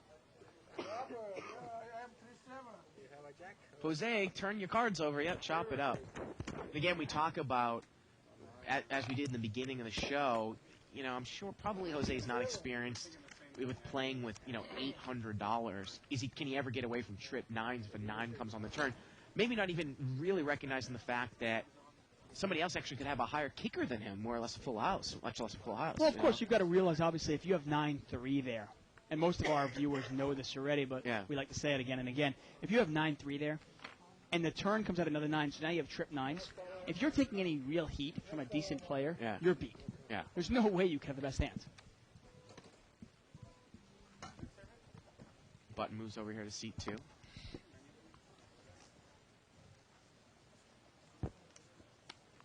And here it is. Casey sent in even a better email to follow up, and I'll get to that in a second.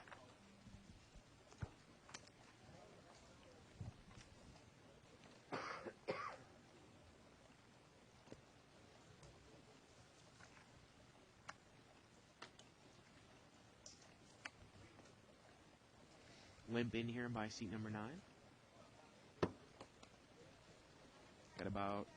We're halfway through the show. Not much talking going on at the show, huh?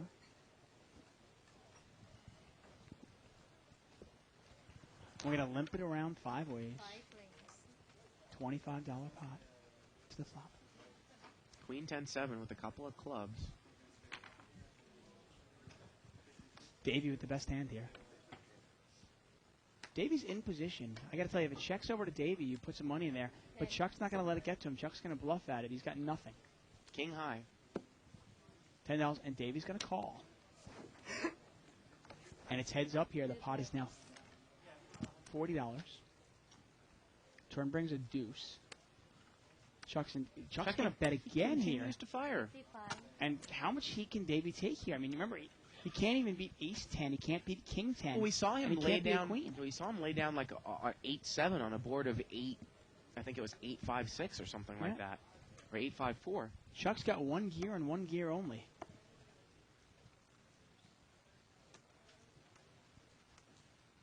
Look at Zeke peer over at him in there in seat 7. It's a great shot there. Trying to get a read, obviously. Trying to figure it out. Something I like to tell a lot of players, if anybody asks me for advice, they go, well, how do I improve my game? How do I improve my reading skills? Some things I like to do is when you're at the table, when you're not playing in the game, even when you're not in the hand, try to put your opponent on a hand. He calls. Well, Chuck needs a king here. He And needs a king only. Oh, the river's a jack, and now Davy's made 2 pairs. But Chuck's open-ended. What does that mean? Give him one more card. Come on. And I think that Chuck moved all in as a bluff, and He Davey did, and called. Davey called. Yeah. And Davy's going to double through here. He's going to win about a $225 pot. Now you wonder if Chuck gonna. Right. Now Chuck did not show the cards. Now, what I like to do is, if I'm a lot of players when they're not in the hand, they don't pay attention. What I Oh like yeah, to but do is- somebody asked, and look, There you they go. exposed it. So now you know he's just kind of been bluffing. the whole Even time. better. Yeah. So what I like to do is, let's say I'm sitting in seat 2. I'm watching the game. I'm focusing on my opponents. I want to put Chuck on a hand, and I want to put Davey on a hand. And at the end, at the showdown, I want to see, was I right? And obviously, the more you do this, first of all, you're staying into the game. You're staying focused in the game. You're learning your opponents, but you're also honing your skills. I think it's great practice for anybody, even the best poker players in the world, to do that. Try to put your opponents on hands even when you're not in the hand. Email here from David Stanfield saying, why does Zeke have a bike card and a classic club card? Well, those 2 things are the same. Aren't they? Yes. That black card. Oh, I understand now what he's talking about. That's actually just kind of a little promotional little business card that we hand out at Live. Exactly. That's all it is. The black card is the classics card. And remember, we're doing that promotion where if you play 50 hours between now and I think it's August 10th, you are entered into a ridiculous Free roll. $100 tournament. Well, it costs $100 plus 25 entry fee. They're giving away 8 main event Legends of Poker seats, $10,000 a piece, plus another 15 sub-tournament seats. They're giving away $140,000 in tournament seats. At Legends, yeah. The tournament is August 12th, which is a Saturday. Yeah.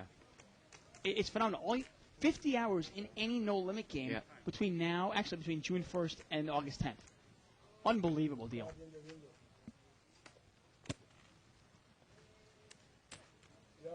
You wonder Right. whose idea that was. Race here by Chuck again. So yeah, I was going to get back to this email here by Casey. He goes, you were actually, and it's very similar because you were about a 2-to-1 favorite. Same difference. Right. If you are a 2-to-1 favorite and you run it 3 times, you're going to win all 3 legs about 28% of the time. You're going to win 2 out of 3 44% of the time, and you're going to win just one of them 23% of the time. You're going to lose all 3 only 4% of the time. 9-4-4 here on the flop. Garland's got Queen 9. He got a free ride in the big blind. He did not bet out here. I don't know if he's going to get the information because I think a lot of people would sandbag a 4 here. Now an overcard comes. He still has the best hand though, Dave.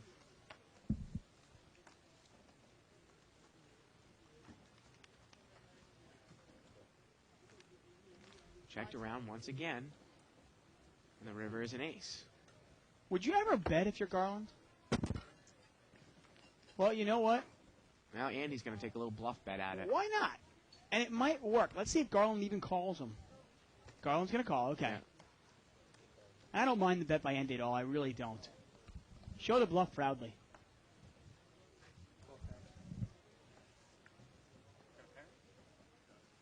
Yeah, 9 is going to take it down. Well, you know, that's an easy one. You know, when you're a 2/3 favorite to win the hand and you run it 3 times, you should win it 2 out of 3 times. What I mean by that is, Right, that's what... the chances of No, that definitely. happening. Yeah. I guess what my question was now I want to know is, if you run it twice, what are the odds of winning it once, twice, and 0 times? Yeah, remember, you can only run it up to 3 times. But theoretically, if you were to run it 100 times, you would win, 66, and the other guy would win 33 or 30. Now, this theoretical world you live in, is this a deck that has 100 cards in it? Right. Okay. But even if you were to take separate decks, though, with all the I see cards, what you mean. and taking the cards out in your hand and took the rest of the cards and ran it. Bart's Fantasy World. Right. There's 112 cards in the deck.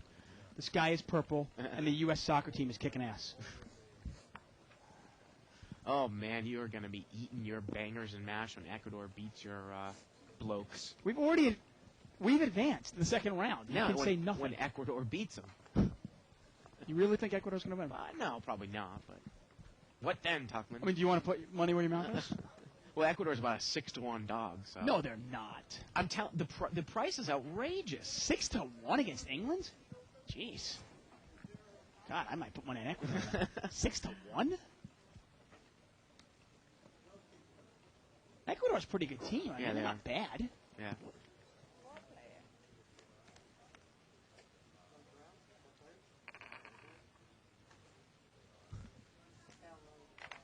Good email here from Mark. He said, I just read your explanation on running the cards.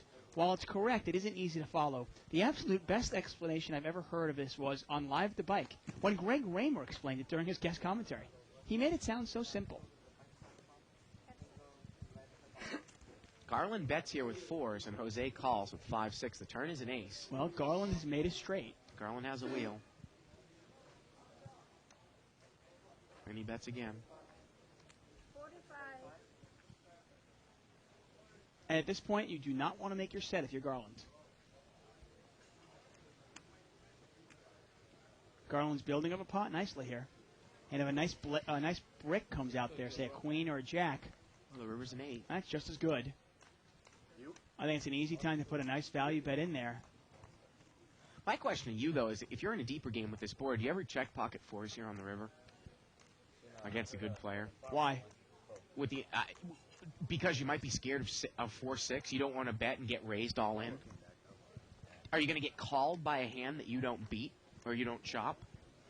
Surprisingly enough, I bluff often enough that I might get called here by ace-5. I might get called by... Right. I might even get called by 5-3. Yeah. $140 bet here by Garland. Actually, I'll go as far as saying I've even seen... I've been called down by hand as weak as ace-jack or ace-queen in this hand. Really? Yeah. Because somebody just goes, come on, Dave, what are you betting here?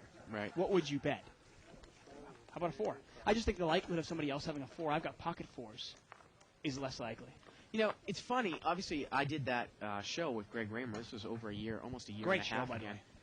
And at that time, I didn't necessarily understand all the complex fundamentals of No Limit Hold'em. And Denny and I kind of discovered what running the river and running the cards meant, one show in the beginning of Live with the Bike together. Right. So I don't actually remember what he talked about there because it probably didn't stick in my head. I'll have to go back and watch that. Very, very rare that I would not remember something like that. I think your definition of running the river is fine. Wow. That means a lot. $10 raise here by Jose. Garland's got pocket queens. And he's going to re-raise. And as you have often said, he throws the $10 in first, says raise, which is what, usually indicative of somewhat of a strong hand? Makes it 55 to go. Now, is Jose going to get involved here with ace-jack? Out of position. He does. And if he catches a jack, will he? Yeah, will is he going lose to go a lot? broke? Yeah. Right. Well, not broke. Garland doesn't have him covered. Here we go to the flop. Wow. King 5-6. Garland's got the queen of hearts. Jose has the jack of hearts. Now, is Jose going to get involved with the jack of hearts there? He's got the third nut flush. Garland's going to bet. Draw. 80. He's going to take one off here. Wow, he makes the call. Well, turns a 4. How is Garland going to proceed Does he think this guy's calling with a weak king? Does he take a card here? He's got 300 left. Yeah, it really is tough. Some ways you almost want to name your price, but the problem is this guy could be calling you with the ace of hearts alone. Right. This is one of the toughest spots in poker, I really think, where you've got a pretty good hand, but you're not sure if you're beat or the guy has a draw, and you don't want to give a free card because you might be ahead. And this is actually almost the exact hand we talked about on the video blog today. Really puts you in a tough spot. And the river's a 6. Jose checks. And Garland actually might be content to check this one down if Jose's got a weak king. Yeah, I mean, you got to realize. I don't know if there's a whole lot of value in betting here. Jose might have been. Remember, Jose might be checking king 10 here, scared that you could have a flush. You never know. I don't really know. Like I said, I mean, if Jose calls with ace high, it would be an incredible value bet. But when the river pairs a board card on the river, I don't know why you would bet there with queens. But he's going to get called, and his hand's going to win with queens. That's amazing. Yeah. I mean, you'd figure the guy has something like, maybe Garland thinks the guy's got something like pocket tens, pocket jacks, something like that. Okay. And he shows ace jack there. I'm a little bit surprised there by the bet. I don't know if I would bet queens there at the end. Just maybe, like you said, maybe just to not show your hand down. I don't, you know. Obviously, you got a lot of beginner players in this game, and making some strange calls. Look at this email here by Alan Lee, who says that, he says, hey, Dave, I know you're going to Vegas next week. You still haven't given us your schedule. He says, I hear the second event, the 1,500 no limit after the employee tournament, is already sold out through pre-registration. I'm delaying my trip to the end of next week because of that. Do you know anything about this? I haven't heard. Oh. Maybe somebody can confirm that for us on 2+2. Is the first event, the second event there? I heard a lot of rumors last year about the main event. They said like in middle of June they were like, main event's already sold out. It's already sold out, and yeah, right. It wasn't even close. Yeah. So. Yeah, but that event didn't that event sell out though last year? That did sell out, but it sold out like that morning, right? $20 raise here by Russ. If it sells out, it sells out. Who cares? There's plenty of smaller tournaments. There's plenty of bigger tournaments. Jack 7-4 here with a couple hearts. Deuces are actually 5 are still in the lead. Sorry.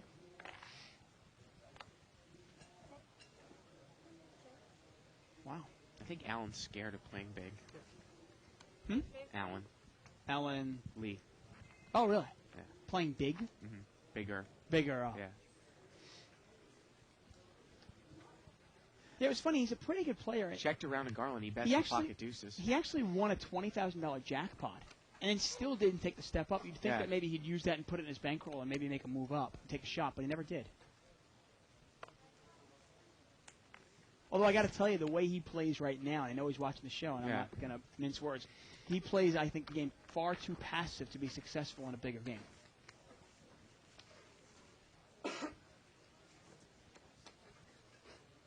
If he starts opening up his game a little bit more and starts playing it a little bit more aggressive, tight aggressive, his patience is fine. He plays it tight. He's just tight passive, and I just don't think that's winning poker, especially when you start playing against better competition. Mitchell Lapman emailed us and said, I was watching tonight's game, and I was wondering why it seems to be such a loose game. I thought No Limit Poker tended towards a much tighter game. What's going on? Well, Mitch, have you ever watched any of the shows that we've done exactly. before? This is really, I think this is indicative of a normal, low buy-in, no-limit game. You've got a lot of recreational players in the game. They're here to have a good time, and it's more fun to play than to sit and wait for cards. Queen 6-3 here with a couple of hearts. Top pair for seat number 2, Russ there. And he's going to put $15 in there. 15 ducats. Actually, I was just joking about Alan, but I wanted to get a response from him. Well, Jose calls with a flush draw and a straight draw. Oh. Turns a king. I'm not joking. Well, I was about playing up. Right now. Yeah. Jose's actually got a pretty good draw here. Yeah. He can get you 4 Check or a calls heart. again. And the river's a jack. Not going to get there. And we talk about sometimes the value of betting a hand strong. Obviously, he's not in there to mix it up. He's not going to be semi-bluffing you. He's calling you. If he hits his hand, he'll bet it. They had an interesting game going out there today when I arrived in the casino Alan was playing in. 20-40 mix. I said, what was the mix? BT they were playing. Badoogie and Triple Draw. Well, that is interesting. Yeah. Question here from the station. He says, hey, Bart, where do you plan on playing side action in Vegas when you're out there at the end of the next week? Well, whatever, wherever it takes me. Okay. Yeah, Asian strip clubs. I mean, I'm assuming the Rio and the Bellagio and, wherever the action is. Win, maybe, yeah. I mean, the only thing about the Rio, though, I got to say, especially like the day of that $1,500 no-limit tournament, there isn't going to be any side action until well into the afternoon. So, because about 4 or 5 o'clock. all the tables are taken off by the tournament. So if I wanted to, say, wake up and on a day I'm not playing, say, a tournament, and I think the tournament's big, I'm not going to go to the Rio at noontime. There isn't going to be any side action there. No, not at noon. Yeah. But usually those kind of tournaments, people are busting out so quickly. Yeah. By like 1:30, 2 o'clock, they start opening up cash games. Yeah. $20 raise here by seat 2. Pocket Kings. Harold's going to call with Jack 9. Chuck's in there at Jack 10. So he calls with ace 3 diamonds. And he's going to see this 5 ways. So it's a $100 pot. Queen Jack 5 with a couple of hearts. Well, it's an interesting flop. Chuck and Harold both have second pair. No real redraw, though. Russ is well in command of this hand, though, right now. And you can see he's actually a favorite against the entire field with 2 cards to come.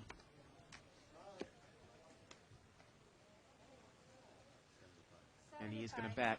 This is once you get yourself pot committed, Dave. I always find it amazing how far we've come. If you check out live, like if you check out the archives and you go back a year and 2 months, and you compare what our show looked like and sounded like then as compared to now. Chuck calls with Jack 10. He's going to need to get lucky here. Jose is out of the hand. Here we go to the turn. Well, the turn's a 9. That's definitely going to make Chuck probably stick around. Yep. You don't necessarily love that card if you're Russ. He bets all in. But again, Chuck could be calling with like Queen 7 here or something like that. And the river is a 9, and Russ is going to win it here with King. And Harold actually threw away Jack 9 there. Yeah. It would have filled up on the river. Yeah.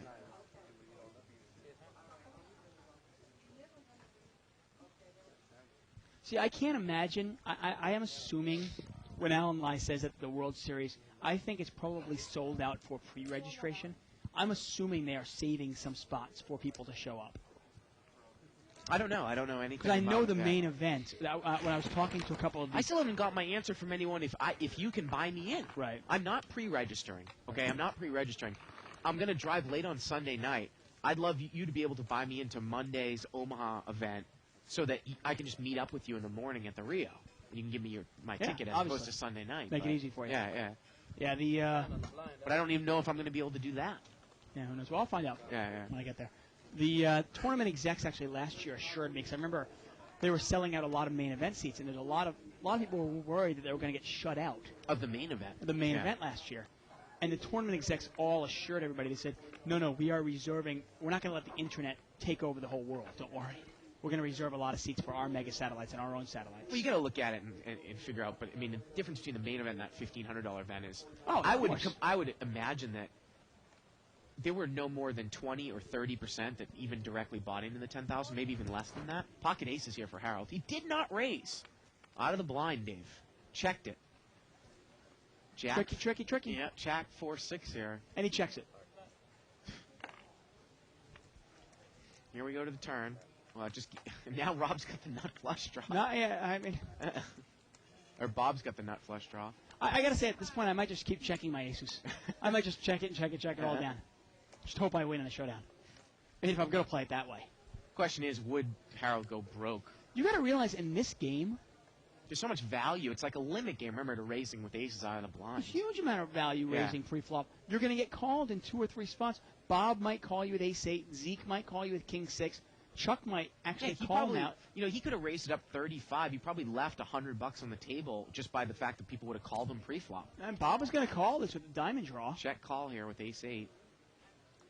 Well, the river's a 10. Doesn't get there. And can Harold even bet with one pair here at the end? It just...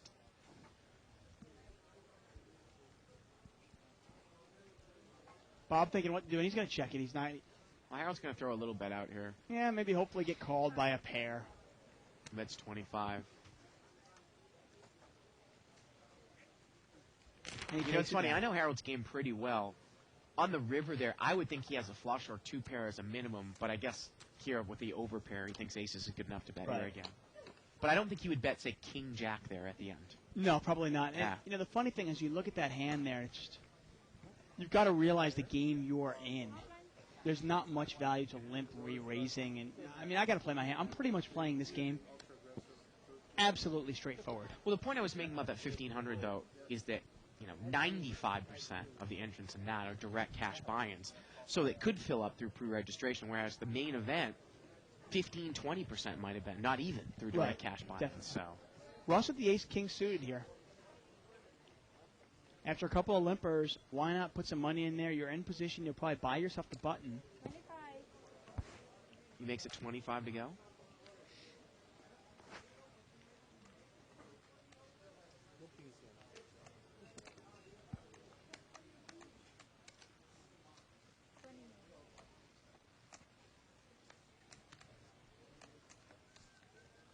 Chuck is called.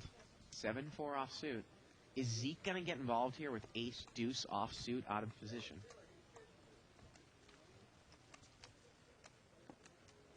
He does not. Now Davey is going to come in here with 8-9 of hearts.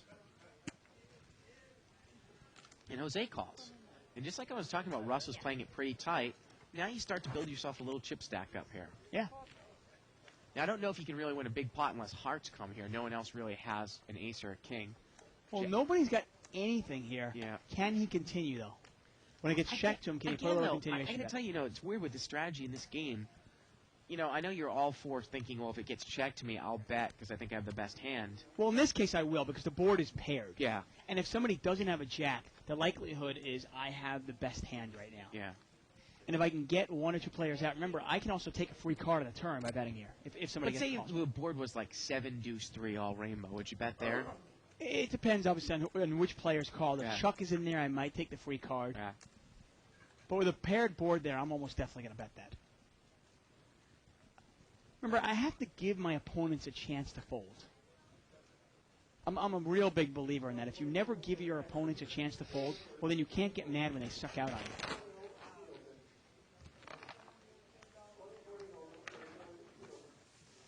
See, Whalecock says, by the way, Dave, I have chosen Argentina to win the World Cup. Not that I like soccer, but their women are hot. Yes, I agree. Well, it's a good enough reason. Argentina women and Brazilian women. My second favorites. But I'm who's over partial here to see American more? women. Yeah. But unfortunately, they're not in the tournament anymore. Your wife is American, right? Yes, Yeah. she's American. Yeah. Both her parents are British, but she was born in California. But you're She's a- American too, right? She's a Southern California girl. Yeah. I said, I prefer American women. What do you want me to say? Well, Russ is going to raise it again. He hasn't really mixed it up. Let's see what he's got now. And I swear I get attacked left and right. Queen Jack offsuit. Look how easily Bob mucks the King Jack. And again, you can tell kind of the more experienced players at the table. Right. Garland mucks King 10. And Chuck is in there with 8-4 offsuit. Jose calls with the suited ace 5. I gotta tell you, I don't mind calling with more speculative hands in this game sometimes, because I know the other players, a lot of other players will make mistakes post flop. Now, let's see if Russ is going to bet here with the ace that gets checked to him.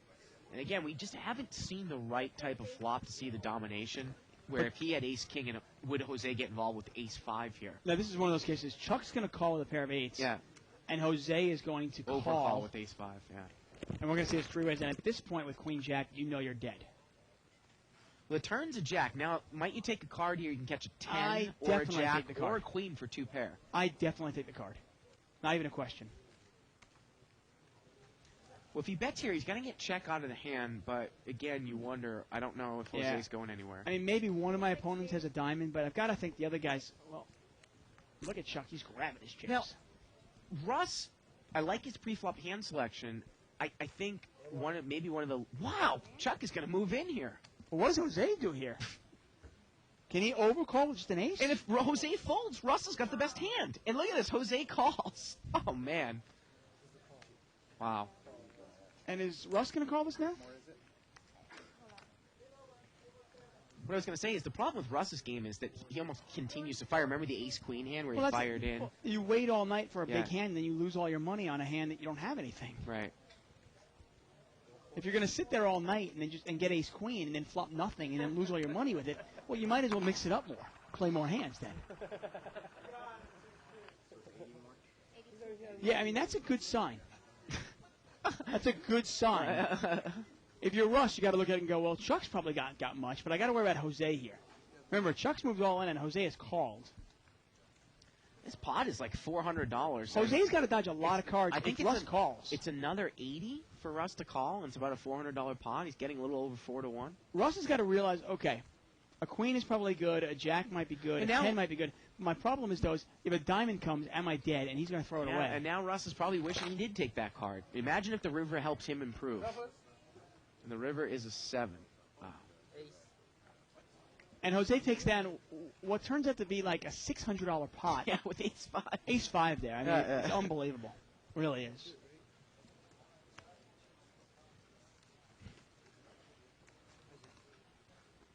The nature of no limit hold'em, I tell you. One thing that's great about our promotion, and I want to just touch on it one more time, we are having a guest commentator promotion, Live at the Bike guest commentator. And this could be you. It's your chance to co-host at Live at the Bike with Bart Hansen. A dream come true. And there's more. You also win a seat into the game after your guest commentator appearance. And not just any game. You win a seat into our 3 to 500 game. And Live at the Bike is actually going to foot the bill for their first buy-in. Yeah. They're going to give you $500. And it is open to all subscribers of Live at the Bike, archive subscribers. So sign up today. Everyone registered by July 11th is automatically eligible for this random drawing. And the great thing about getting $500, most flights, you know, right now I can fly to New York from Burbank for like $280, $300. Yeah.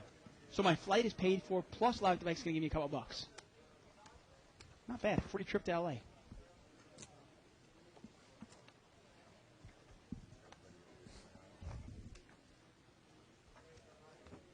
More importantly, you can see what I have to deal with on a nightly basis. Three-way action here. It's a $60 pot. Ace 6-4. Well, Howard's got a set of sixes. Yeah, but he's not out of the woods yet. Chuck can catch a 3. And who was the pre-flop raiser? Jose actually was the free flop raiser. And he's going to continuation bet. You can't And blame him. Harold is just going to call. He does not raise with the set. And Chuck's going to smooth call probably right behind. Well, Uh-oh. now Chuck picks up a flush draw. He can catch a 3 or a heart. And I got a feeling Chuck's going to win this one. Well, Jose's going to probably bet again, and Harold is now going to raise. Wow, Jose's bet again here with the ace on board. I mean, you look at that board. It's ace 6-4 rainbow. It's not really very draw heavy. Yeah. You got to think somebody's got an ace, don't you? And And Harold Harold just calls again. Wow. And this pot is, wow, almost $300. Chuck's got a decent amount of outs And here. here comes a 3. Harold also needs to dodge an 8. And the river's a 4 of hearts, but Harold fills up. Yep. And Chuck's going to probably go broke. He makes his flush, bets all in, and Harold's going to pat himself on the back for thinking he played this hand so marvelously, right? Well, he did. He got the absolute maximum out of this hand. Didn't he? Once again, obviously, we don't want to judge our play by our results, but if the 7 of hearts were to come out, does Harold think he plays it so well? Wow, Jose's going to call when Harold had called behind him, and Harold can now push in. But I don't think Harold has that much. No, he doesn't have the original bet cover. Harold's going to win it with a full Jose's house. going to call that? Yeah, at he's eight? going to call with Harold behind him. How do you call that? 8. Unbelievable.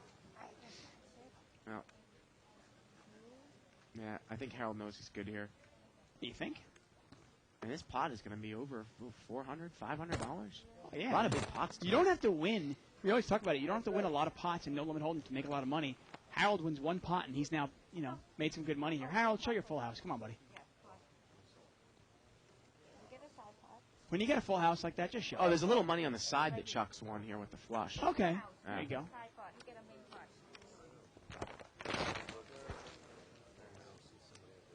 Do you remember Lawrence Gilbert, obviously, our big friend Larry? The jolly old pal. Jolly old pal. Do you remember he used to actually complain that he couldn't beat this game?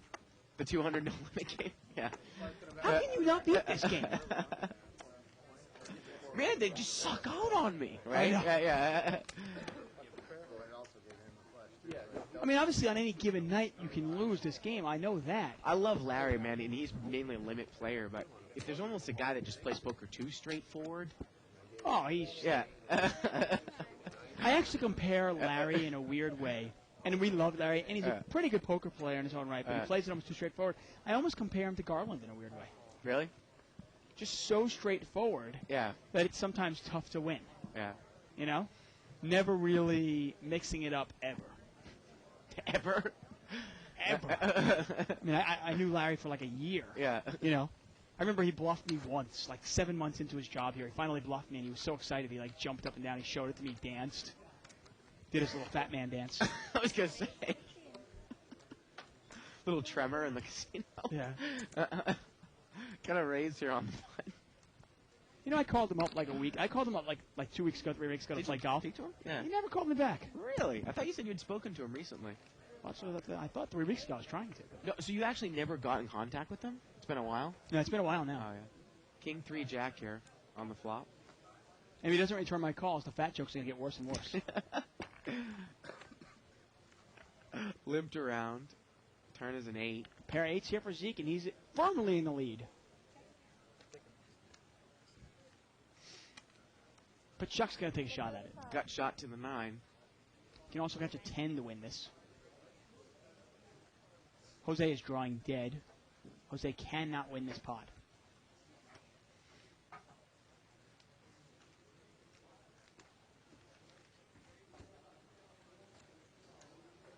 I don't really know what. Well, Zeke is going to make the call here with the pair of 8s. Chuck needs he could catch a 10 or a 9 here. And the river's a 9, and he's got the straight. Absolutely sick. He moves in. Pretty good bet all in here. It is. I like it. Yeah. Make it look like a bluff. You never know what you get called by. And Zeke is really trying to work this one out. Because remember, Chuck checked the flop, right? If there's ever a game to overbet the river Yeah. when you have the nuts or close to it. Now, this is actually not the nuts, but if you have close to the nuts, what you think is the nuts, overbetting, go ahead in this game because it works probably. This is such a clear-cut half the time. case of what we talk about, and I think Zeke's trying to work it through his head. Chuck either has a big hand, and I'm talking about to him a minimum of 2 pair here, or nothing. There's no way he's going to bet like Jack 5 here. I just don't buy it. I got an interesting email here from Tamid Milan. I want to get to it in a second. And he's going to throw it away. Yep. He says odds, subject. He says, hey guys, can you guys give me some advice on where and how I can study odds, percentages, so forth, so on. I need to add that arsenal to my game in order to move on. Please advise. Well, you know what? You've come to the right spot. You're watching Live at the Bike. On Live at the Bike, on the screen on the right-hand side, we have our Pokulator. And if you click on the Pokulator, you can check out all sorts of odds. You can actually randomly put in cards, create scenarios, and practice it. And what I would advise you to do if you want to work on your poker game, just like 10 minutes a day. Go to the Pokulator for 10 minutes a day and kind of play with it. See what, ace king versus a flush draw, when you've got a flush draw with 1 card to go, with 2 cards to go. When there's 3 people in the pot, when there's 5 people in the pot. You can do all those things. Play with it and see how it helps you out. Hope that helps, Tamid. Thanks for the email.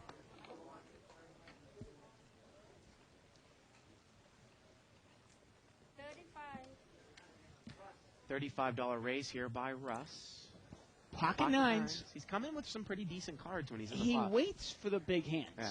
He just loses too much money on the big hands. He can't get away from those big hands. Like, say if the board were to come out, say you got 4 callers here and the board came out ace, king, 8. Would he commit a lot of chips to that? That's what you wonder, right? Yeah. Well, it's kind of it's a scenario we see a lot of times. I don't know if anybody's going to call this at all. No. Talk about a guy that we haven't seen there, seed 8, man. He hasn't played many hands at all. No, he hasn't. Well, he doubled up once, and that's all. Yeah. Play it tight in this game. I actually used to talk to Jonas about this strategy, this dilemma. He goes, a lot of players that play almost too tight, what ends up happening to them oftentimes is they wait forever for that big hand, and because they've waited forever for that hand, they don't want to let it go. They can't let it go. Yeah. Chip count here, almost, 3,600 on the table now. Garland is our chip leader with 680. He's really got up there big. Jose up with 600. Harold with 530, Andy with 500. Let's see how they're doing. Jose's our big winner. He's up 400. Andy up 340. Garland makes a nice reversal there. He was down 250 our last chip count. Now he's up 180. And Zeke and Chuck are our big losers. They're down 350 each. So when are you going to tell us what damn tournaments you're going Oh, okay. We'll do it. You want to do it right now? Okay. Just make sure it's not a big hand. Seed 8 has entered the pot. Well, that's news. King, queen suited. We'll do it after this hand. Okay. Yeah, I won't interrupt you unless something big is happening at the table. Okay. Four-way action here. Ooh, nice flop here for Andy. Yeah, it really is. Now, Jose's got top pair. In seat 1 with 9-5. I mean, is that a hand he's going to go to war with? Probably, right, from what we've seen. We didn't bet. Andy did not bet either, and the turn is an ace, and now Andy's got the nuts. Well, 3-5 of spades being the nuts, but he's got the king-high Pretty flush close here. to the nuts here. Yeah. And Jose actually has a draw to beat him to the 3 of spades. He's That gonna bet. would be a bad beat. Now he bets with the ace out there. That's a little peculiar. He bets 30. See if Andy maybe makes it 60. Well, you got to raise it up a little bit, build yourself a pot, Yeah. make it worth him fighting for. Yeah, and, you wonder if, Andy, he seems to play it tight, but maybe that's not quite in his arsenal yet. Right. Making the raise there to 60 or 70 or 80. Well, you've got to realize how much money Jose's got behind there. He's He got does, yes. $300. Yeah. If you make it 60 or 70, then on the river you can bet $75 or $100. The river's a 6 here. Now, in this case, Jose doesn't have much, but you're hoping that he has a spade. You're hoping that he has a flush there. See, now on the river, you can only bet maybe... And here he is. He's going to bet... And is there any doubt here that Andy has a flush? Would he even bet 3 aces here at the end on the river? Well, I mean, if you're paying attention to the game, Yeah. it's clear he's got a flush. And again, Jose is not even going to get involved, but you never know if you raise the turn. He still might call trying to get the straight flush. Well, that's the thing. If you raise the turn, Jose might call. Right. Now the pot is a little bit bigger, and now if you bet 75 on the river, he might feel compelled. Well, the pot's so big, I can't get away from Well, it. how about if you're lucky enough for him to improve on his hand on the river when you built a pot, like say a 5 comes on the river or a 9 comes on the river. Or even a spade. Yeah. You never know. A spade, Yeah. he might think the flush is too good to throw away. Yeah. Okay, I am playing. Here it is. Monday, June 26th. Casino employee, no limit event. You're going to try to play day 2 or event Day 2, I'm going to play. No limit hold'em, $1,500 event. Yeah. June 27th, Tuesday. Yeah. If that one is sold out, maybe, well, depending on what happens, maybe I'll play pot limit hold'em. Yeah. But we'll see. The next day. Right. But hopefully 2 tournaments out of the first 3. You put 10 first, and then you can make it 10. And you see how that lady is clicking those little bicycle cards. That is how you get 1 point. All you need is 50 of those clicks, and you are entered into that free roll, well, not free roll tournament, but basically free roll tournament, $100 entry tournament, and the bike is giving you $140,000. And all the actual money, it was going to be a free roll, Mo told me, just the money just goes to give a little extra cash. It's just for cash, right? Yeah. The casino is obviously, the casino is just, taking it in the ass on this one. 9-3-9 here on the flop. 15. Chuck's going to bet 15 here with ace high. I think that's going to get it done here. Okay, so my plan here is to play an event 1 and an event 2. Okay. Then my next plan, I'm going to play an event 14, it looks like, which Okay. is Saturday, July 8th. No limit hold'em with rebuys, 3-day event. 2,000? 1,000 with rebuys. Okay.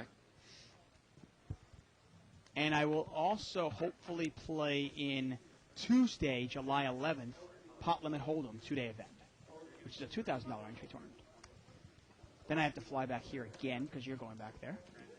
Then I will be going July 19th.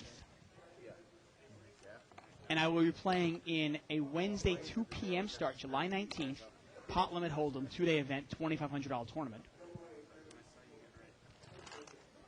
And then let's see what else. Then I'd like to play the 7-card stud high-low event, which is event 35, which is on July 24th. Call that the geriatric event. Right. Does anybody actually care about this, or am I just reading this for my own health?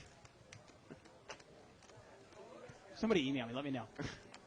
after I play this event, I'm probably going to play in the No Limit Hold'em event, which is on July 25th, Tuesday, July 25th. No Limit Hold'em $1,500 event. You know what? Maybe Evelyn can put our schedules up maybe on the website. I'm going to put it on my. I'm going to actually update my Under the Gun. I'm going to be putting it up there. Okay. Anybody that follows my blog, actually, left-hand side of our screen, Yeah. Under the Gun with David Tuckman. I'm going to be posting it at probably every other day during the World Series. So check that out, all World Series. Raised here by Jose. Actually, it was by Chuck. Jose calls and Harold calls. King, King, 10. Well, Jose's got the best hand here with 9, 10. Let's see if Chuck bluffs into it. Nope. And Jose's going to bet. Why not? He's got a 10. Yeah. Can I tell you which events I'm playing in? I've got 2 more events yet. I'm not done. How many events are you playing in? Hopefully about 8. How is that possible when I only get to play in like 4? I'm a little more eventful than you. You can play more, too. I'll point out when you can play more. You haven't actually thought of this through. Then I want to play in the Media Celebrity event. Right, well, that's... And we'll see if we can get in there. Hint, hint, wink, wink. And see if I can knock out Cheryl Hines again. Yeah. Give her a bad beat. And then obviously I'd like to play in the main event, which is starting on July 28th, Friday. Yeah, I would like to play in that event, too. I've already spent about $3,000 trying to get in the damn thing. You probably should just buy your way in at this point. So those are the events I'd like to play. Now, I'd love to play. There are a couple of events I'd love to play. I just can't. Like, I wanted to play the No Limit Hold'em short-handed event. But you are going there that time. It's July 13th, and you'll be there. And I can't play that one. Now it's time for my turn. And just like nobody really cared about what I was playing in, I don't think anybody really cares what you're playing in either. And I will continue on. But while we're in Vegas, feel free to check us out. Look us up. Yeah. We'll be there playing in the games. 3-way action. Come here. say hi. King, Queen, Jack here with a couple spades. Well, Harold's got a nice flop here. Harold has an open-ended straight draw plus the flush draw. It's a big flop for him. He really can go to war with this flop, can he? Well, Andy raised it up pre-flop with King 10 suited, and he got a nice flop here. He bets. Oh, Harold, I got to tell you, if I'm Harold there, I am raising and I'm moving in on the turn. Look at this. Jose's got the same hand as him, but Harold's got the flush draw. The turn's a 6. Well, now Andy's a big favorite here. Harold's actually a favorite on the flop. Look at how Andy didn't even bet the turn there. And the river's a spade, and Harold gets there. And Yep. he checked the flush. Are you kidding me? Oh, man. What did you say, Isaac?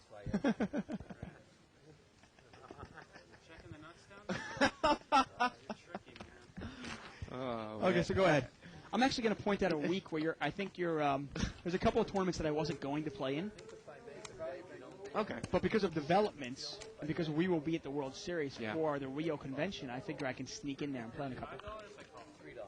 Well, I was going to play Go ahead. June 30th, Saturday, July 1st, the $2,000 No Limit Hold'em event, but I've been forced to stay in L.A. to shoot a commercial with some porn stars here on that Sunday. Jesus.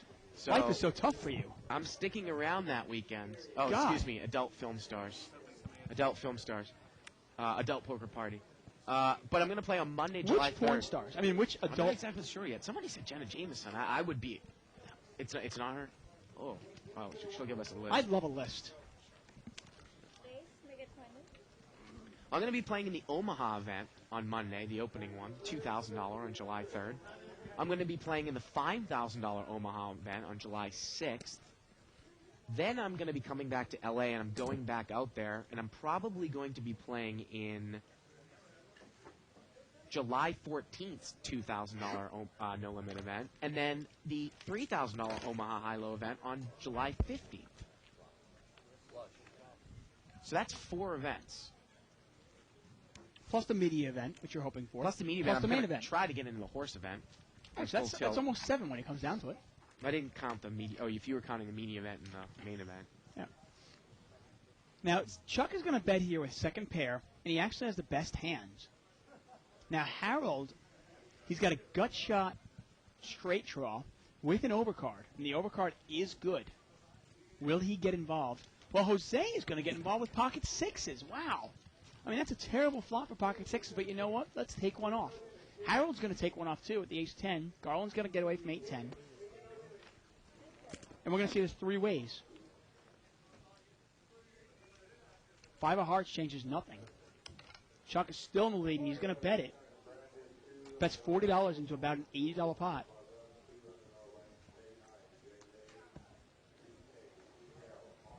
And Jose's put to the test here. He's got pocket sixes. What does he do?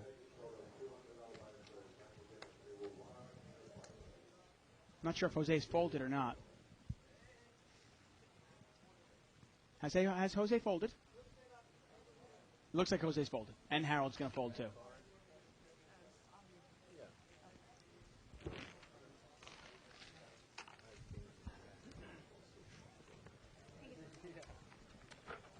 Thank you, buddy. And the button's going to move over to seat number 4. What a difference that is, huh? We had a little bit of technical difficulty in here where we can't see the overhead view. Right. You're like, we're lost out here. Anybody that hasn't come into our booth and doesn't know Yeah. what we see, obviously, we have a bunch of screens in front of us. Now, obviously, we have the screen in front of us that you guys see at home. Yeah. But we also have a camera. We also have the card screen, which is a big plasma TV, so we see the cards in big. And it's basically all the whole card cameras enlarged. So we Exactly. can look it up on the TV and see all the whole card cams. And then we have 2 other screens in front of us. One is the flop cam, so we Yeah. can always see the cards that are on the flop. And then the other one is the overhead, so we can always kind of tell where the action is and if somebody's folded or not. Unfortunately, our overhead shot right now has failed us. So. And we actually, this is a relatively new overhead shot. Before, when we moved over here to this area, when we moved tables after Legends, you know, sometimes people would email us and say, boy, you guys seem kind of lost. Because we didn't actually have this action cam, and Right. it was a little bit difficult to follow. We're going to raise out of seat number 8. He hasn't played many hands at all. That's Andy. And he's going to raise it up with ace-queen. And Davey's going to call with queen 10. And this is the one thing about technology I'll never understand. Something works and works and works, and then just for no reason at all, it just stops. Now, seat number 3, Bob is going to call as well. That's going to bring in Chuck. And that's probably going to bring in, wow, that is going to bring in Zeke. And we're going to see this 5 ways, $125 to the flop. And Andy's the pre-flop raiser here with ace-queen. Not a good flop for ace-queen at all. 5-4 deuce. Nobody has anything. Now, again, this is what I bring up to you, Dave. If you raised it with ace-queen at a position like this, an early position, would you even bother betting here against 4 people? Probably not. Yeah. Unless I'm in position. If I'm in position, I'll probably bet it. But otherwise, no. Now, the only thing is with ace-queen, he's not completely dead. If a 3 were to come, he does have a wheel. Unfortunately for him, Chuck would have a higher straight. Now, Andy is going to follow through with the continuation bet here. He bets 60. It's like gutsy bet. Yeah, well, you know, the funny thing is everybody's got Broadway cards, and I don't know if anybody's going to call them. Yeah, well, there's Davey throws it away. Bob throws it away. Well, but Chuck's got a draw, Dave. He's got a gut shot, and that's going to bring him in. He's actually he's double gutted wheel draw and two. Oh, excuse me, no, he's just got a there's wheel a draw. 3. He just has, if the Yeah. 3 comes, He's got a higher straight. he than- might make than some Andy. money off Andy. Right. And that's a king. That Turns changes a nothing. king, yeah. And you know what? Andy's actually played this pretty well. He puts in a bet in there, gets rid of the king, gets rid of the queen, and now he's in a spot where he's a big favorite over Chuck. Yeah. Chuck needs a 3 or a 6, or he's going to lose his pot. Chuck checks, and Andy's trying to figure out here. Again, you know, sometimes you just, you know, you try to play it orthodoxly, but it doesn't work because you might use this king as another scare card if, say, Chuck has just caught a piece of the You know, pair. Chuck's not paying attention to that. If Chuck has a pair, he's going to call. If Chuck doesn't have a pair, he's going to throw it away. In this case, he has a draw, so he might stay in there anyway. And he goes check, check. Let's see if that induces a bluff. And the river is an ace. And the river's an ace, but ace-queen's going to play. I got to tell you, I'm value betting ace-queen here.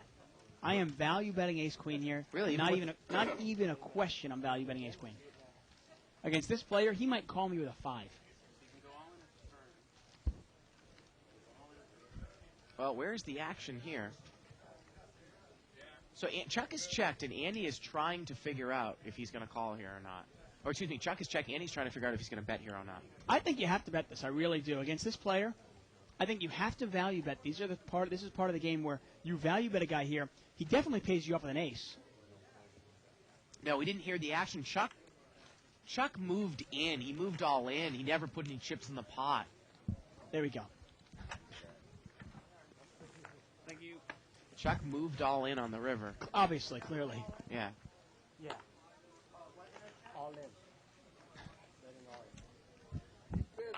button Yeah. moves here to seat 5. When the players are instructed, obviously, to put usually their chips in. Yeah, usually they make them put the chips Yeah. in.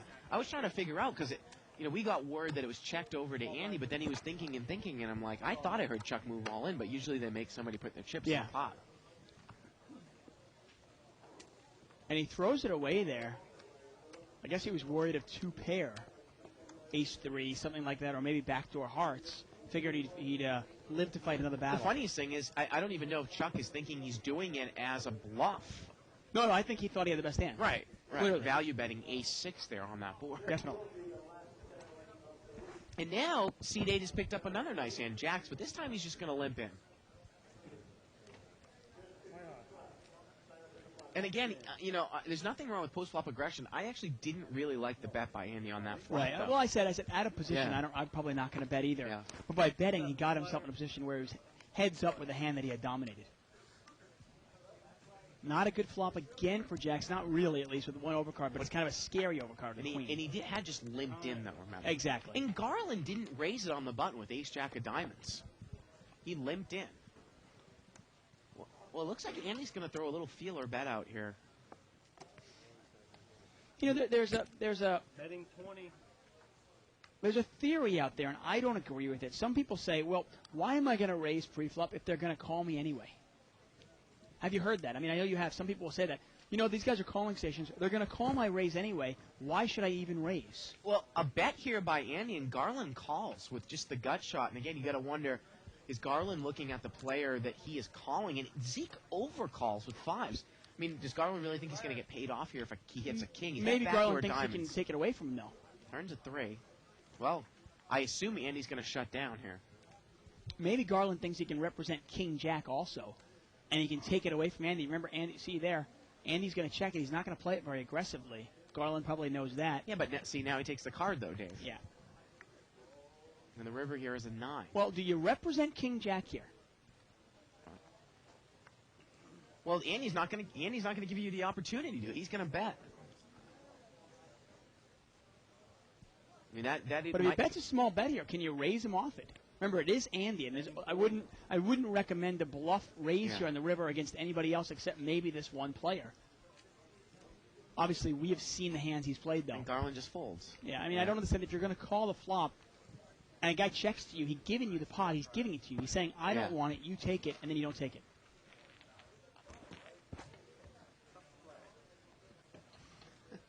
Wilcock on 2+2 says, I like how Tuck is telling us this World Series of Poker schedule. It will be easier for Homeland Security to capture the enemy of America. I had a feeling nobody else. You were pushing me to keep saying it. Say it. I said, okay, I'll say it. It'll be much easier to read in my blog, and yes, I will update my blog probably every other day while I'm at the World Series. And again, I know we're going to post up. We're going to post up the contest online again. If you didn't get through the email blast, it is up. It's up right now. Great, and hopefully we'll be able to post up, our World Series, what we intend to play out there, Dave. The tournaments we intend to play.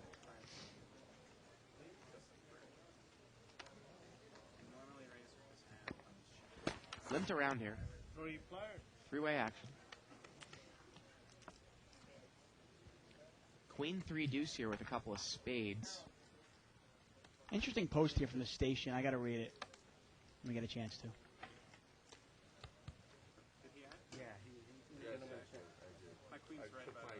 And it checks around. Turns a 6 here.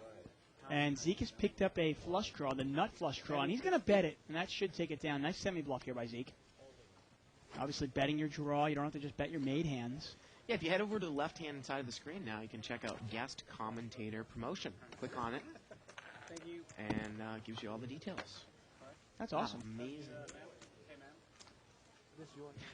Yeah, maybe we can have a guest card boy promotion one of these days, too.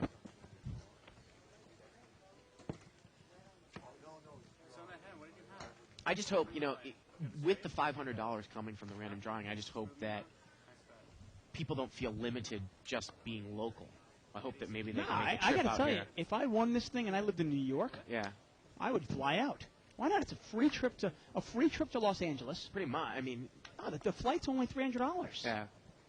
and they're giving me You can 500. stay across the street for $50 a night, right? Whatever it is, though. I mean, Yeah. it's a trip here. It's kind of Right, cool. yeah. It's a poker trip. And I think you do need to show up to get the buy-in and do it. So you can't just say, oh, I'm not coming, but you guys can send me the buy-in anyways. It doesn't work that way. Limped around here. 7 player. Check door. Pocket pair. Well, Chuck's got top pair. Now, in this case, he's actually in good shape. He's got top pair, no kicker. You wonder, would Chuck go to war? Well, actually, I don't wonder. I know Chuck would go to war here Betting against somebody who had king jack, king queen, or ace king. Chuck's back up to like 500 there, you know. He's got Well, wacky yellows. His gambling style, his swings are going to be huge. Yeah. Well, now Davey now is going to call 7-4. I haven't really figured out Davey's game here. He's thrown away top pair on the flop. Now he's calling with bottom pair. Turn is an 8. He's in bad shape here. I mean, Chuck's got a commanding lead in his hands. $30.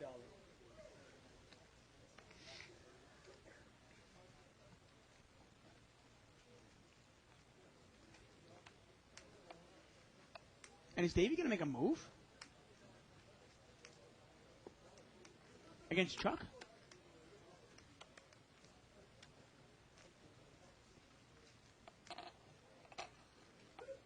And if anybody was wondering, we've got our overhead cam back. Yes.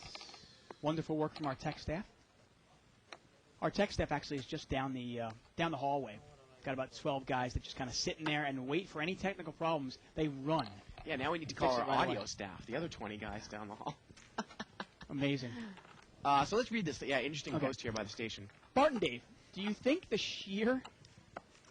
I'm almost laughing as I read it. Do you think the sheer number of people coming up to you and saying hi during the World Series of Poker could be super distracting when playing side games? I would hope people would leave you alone while playing in tournaments. I It's know funny. Dave has talked about being distracted by while playing at the bike. And it's not funny, the post. I think a lot of people will come up to us and say hi. I just think that it's almost like you need to declare like your own rules, Dave, because No, you're no, much no. a little bit more of a stickler than I am. We get a couple of big hands there. Ace King and Garland has aces. I'm laughing because the sheer number of people, the 21 people that are going to say hi. Whoever wants to say hi to me, come say hi. I welcome it. 21 people that'll do it. Seat 3 here is going to raise. Wow, you don't think there's thousands of people that watch the show. You don't think anyone's going to come up and say hi to you? I hope they do. I love the people that watch our show. I think there's going to be a lot more than you think. But the point I'm making is I know that you sometimes say, no behind, no behind. It's not no behind. Don't stand behind me. Right. But I mean, are you approachable at a table, or would you Of course I rather am. would you rather say wait until like I'm walking off the table to come up to me and say something? We'll play the hand. Let's go talk in a second. So Garland here, Bob raised, and Garland has re-raised to 60. And Chuck has called the raise and the re-raise with ace, deuce of spades. All the aces are dead. And now seat 7, Zeke is all in. And that's all you need to really wait for if you're Garland, right? Unbelievable. And look at Garland, man. He's got to be dancing in his pants right now. Now the question now, though, let me ask you this question. Playing a little pocket pinball right now. Now Bob is going to push probably the rest of his chips in. He barely covers the all-in now from seat 7. But now when it gets back to you, well, how do you play on the side against Chuck? Wow. Actually, Bob just folds. So now if you're Garland, how do you play on the side here against Chuck? Do you play it cagey, or do you re-raise a little bit for value? I move all in. Really? I do. I move all in. I overbet it, and I hope Chuck calls me with ace jack or ace queen. Because Chuck might call me with ace jack or ace queen. I don't want to play cagey. I'm going to move all in. Chuck's going to call me with... He'll call me with 8s or above, and he'll probably call me with ace jack and above. Right? Well, actually, I don't even know if this is going to open it up to a re-raise. Well, how big is the re-raise, the first re-raise? Well, if it's 114 total, remember, it was a raise and a re... Actually, Garland only re-raised the initial raiser by like $30, so I think he can open it yeah, back then up. definitely can. Remember, it's not. You don't have to double the amount. It's just doubling the raise amount. And yes, he can. Raising another. Does he raise? It has to do with how much. Double. How much? Look, there was a $30 raise. Garland made it $60. It's $114 all in. So the guy made, and Garland's going to be able to re-raise, and he throws 200 in there. Make it 260 total. So he's going to kind of do what you're. Yeah, that's a way to play it, too. I mean, I would really bet big here. And I'm going to hope that Chuck's got ace-jack or ace-queen. I'm going to hope he has a big hand and he just can't get away from it. I mean, look at it. He's thinking about it with ace-deuce.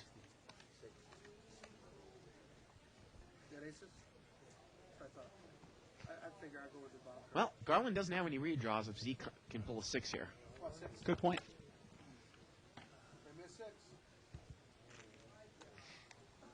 And Garland has And look at Zeke's suits also. Yeah, he's got the suits, too. Right, so if it comes running diamonds, Zeke is no good. Needs a 6 and only a 6 here. 2 outer to the river. Whoa. That's not going to help. 2 full houses. Well, at least Zeke's got a story now. At least he can go, well, you know what? I went broke with a full house. It's always nice to say. Yeah. I didn't go broke with a pair of sixes. I went broke with a full house.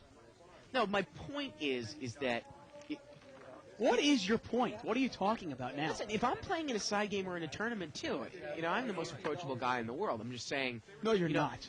What are you talking about? Somebody touches you, you jump 5 feet. No, just don't touch me from behind if you don't know if I'm coming up for me. That's all. But say, hey, Bart.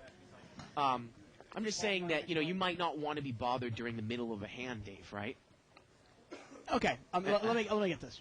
I am. Hopefully, there will be people there that watch our show that come to the World Series, and I welcome them and I want to say hi to them. I want to have lunch with them, have dinner with them. I don't care. Right. It's one of those things. Basically, obviously, if you're watching this show, Yeah. you understand a little bit about poker, and it's common sense. Just don't. Yeah. Use your common sense.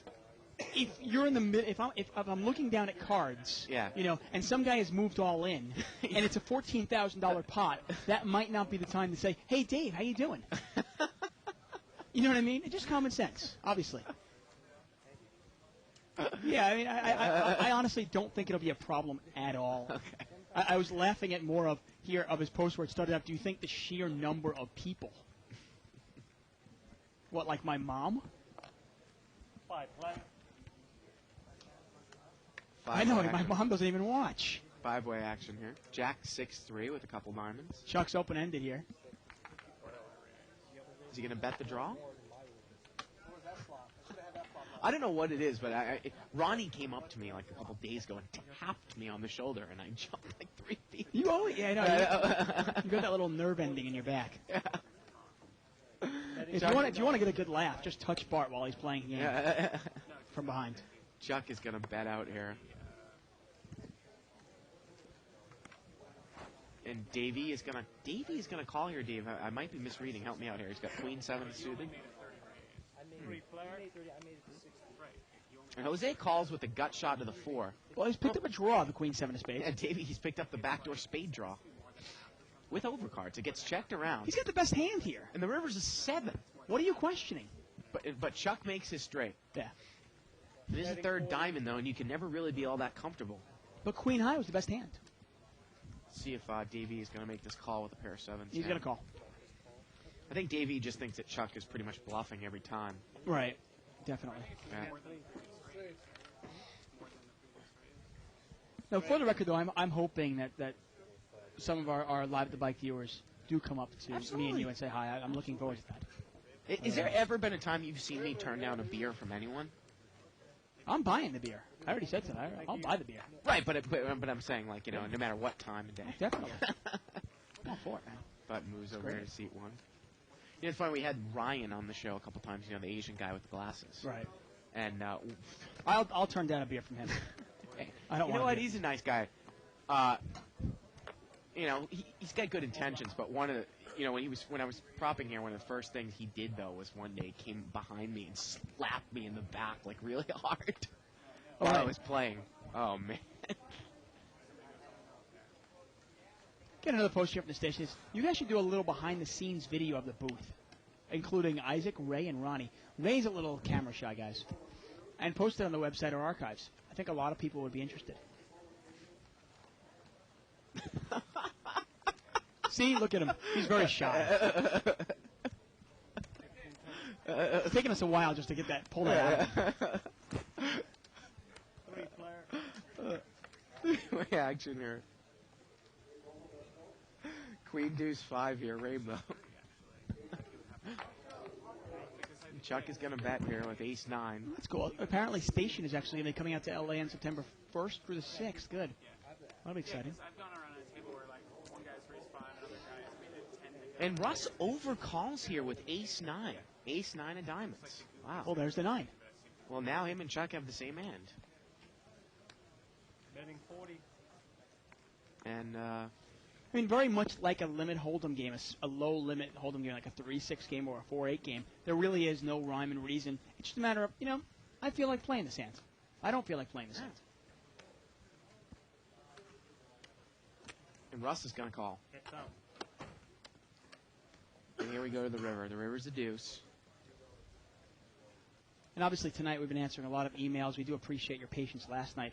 When a game gets so good like last night, we're obviously going to be not ignoring your emails. We read them all, but we just can't address them during the show. And people actually also have to realize on a serious note that we are constantly, what we call it, capturing this show. You know, I'm not going to get into the technical part of it in depth to possibly put it on television like we've done on the Poker Channel. So we try to keep it as contained as possible within the show. On these nights, it's almost like a little bit of a free-for-all, obviously. Yeah. Yeah. And I was just going to say something, and now I forgot. Oh, I know what I was going to say. The real question is how many people are going to notice Ray? I mean, he's been, shown on the show now. I don't even know if anyone's ever seen Isaac. A couple times? See, I always kind of, that's what I was saying. Forget about me and you. I was kind of laughing. I was like, people noticing, Mo and Corporation Mike, players like that, and Ray, people like that. I think that's going to be funny. Yeah, yeah. Ray, make it 20 total.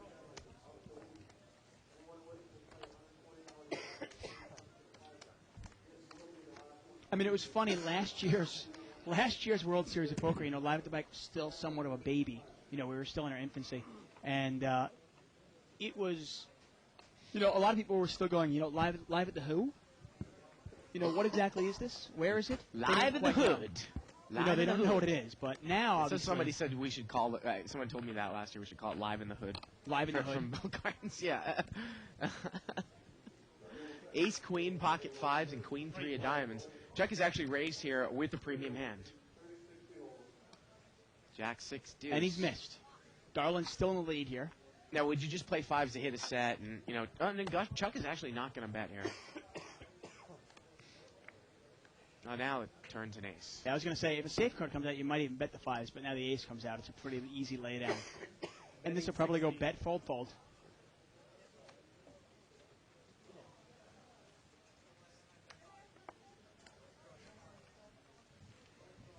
Okay, let's see. We got an email here from Med Crew. Marty says, I'm a beginner online no-limit player thinking about trying out live.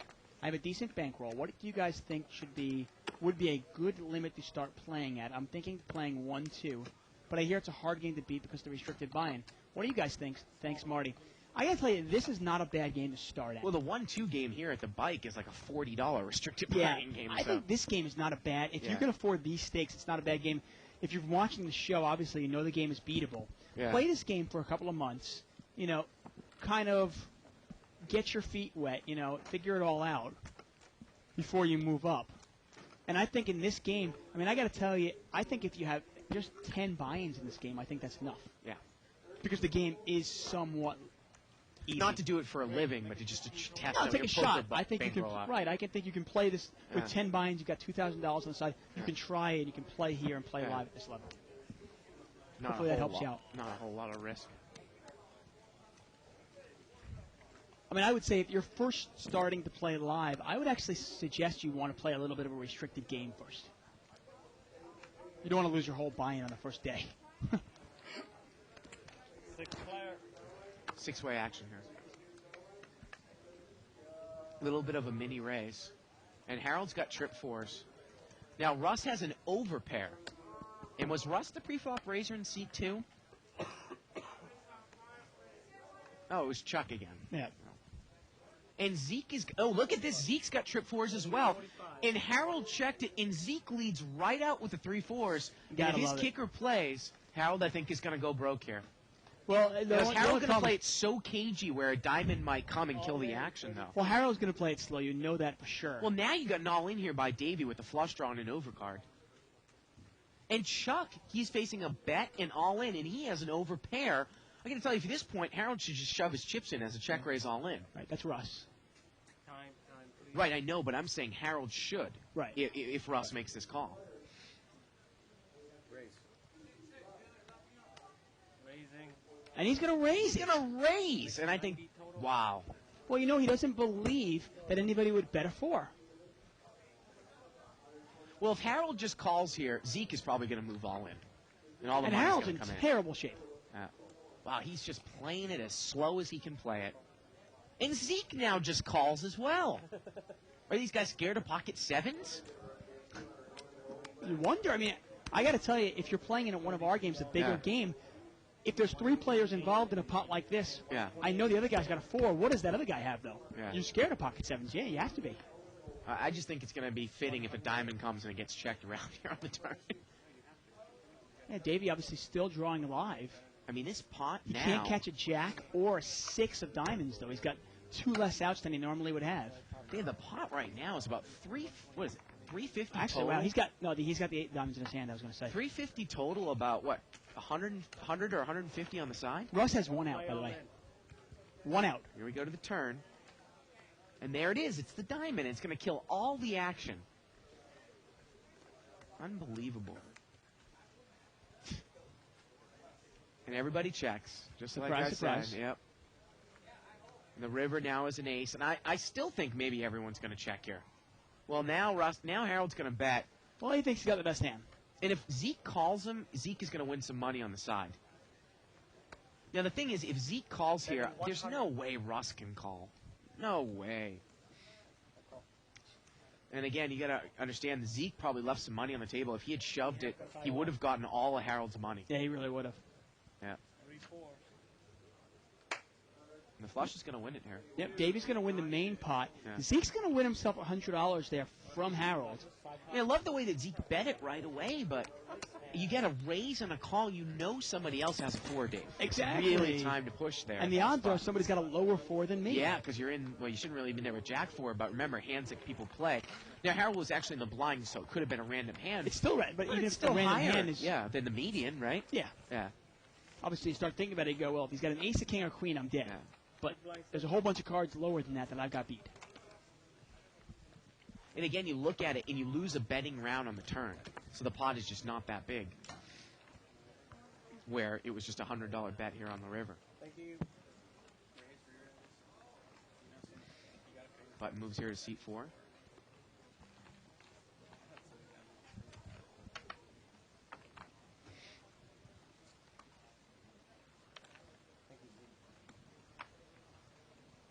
Get an Over to email here Hal. from Med Crew. He says, hey, read the emails, please. I want to learn poker, not learn where Bart is going to be at for the next 2 years.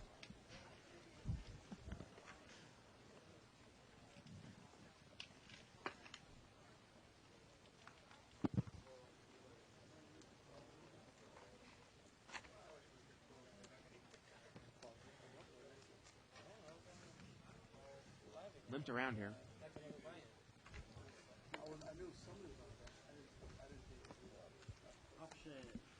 Interesting email here from John. I'm going to get to it in a second. 7-way action.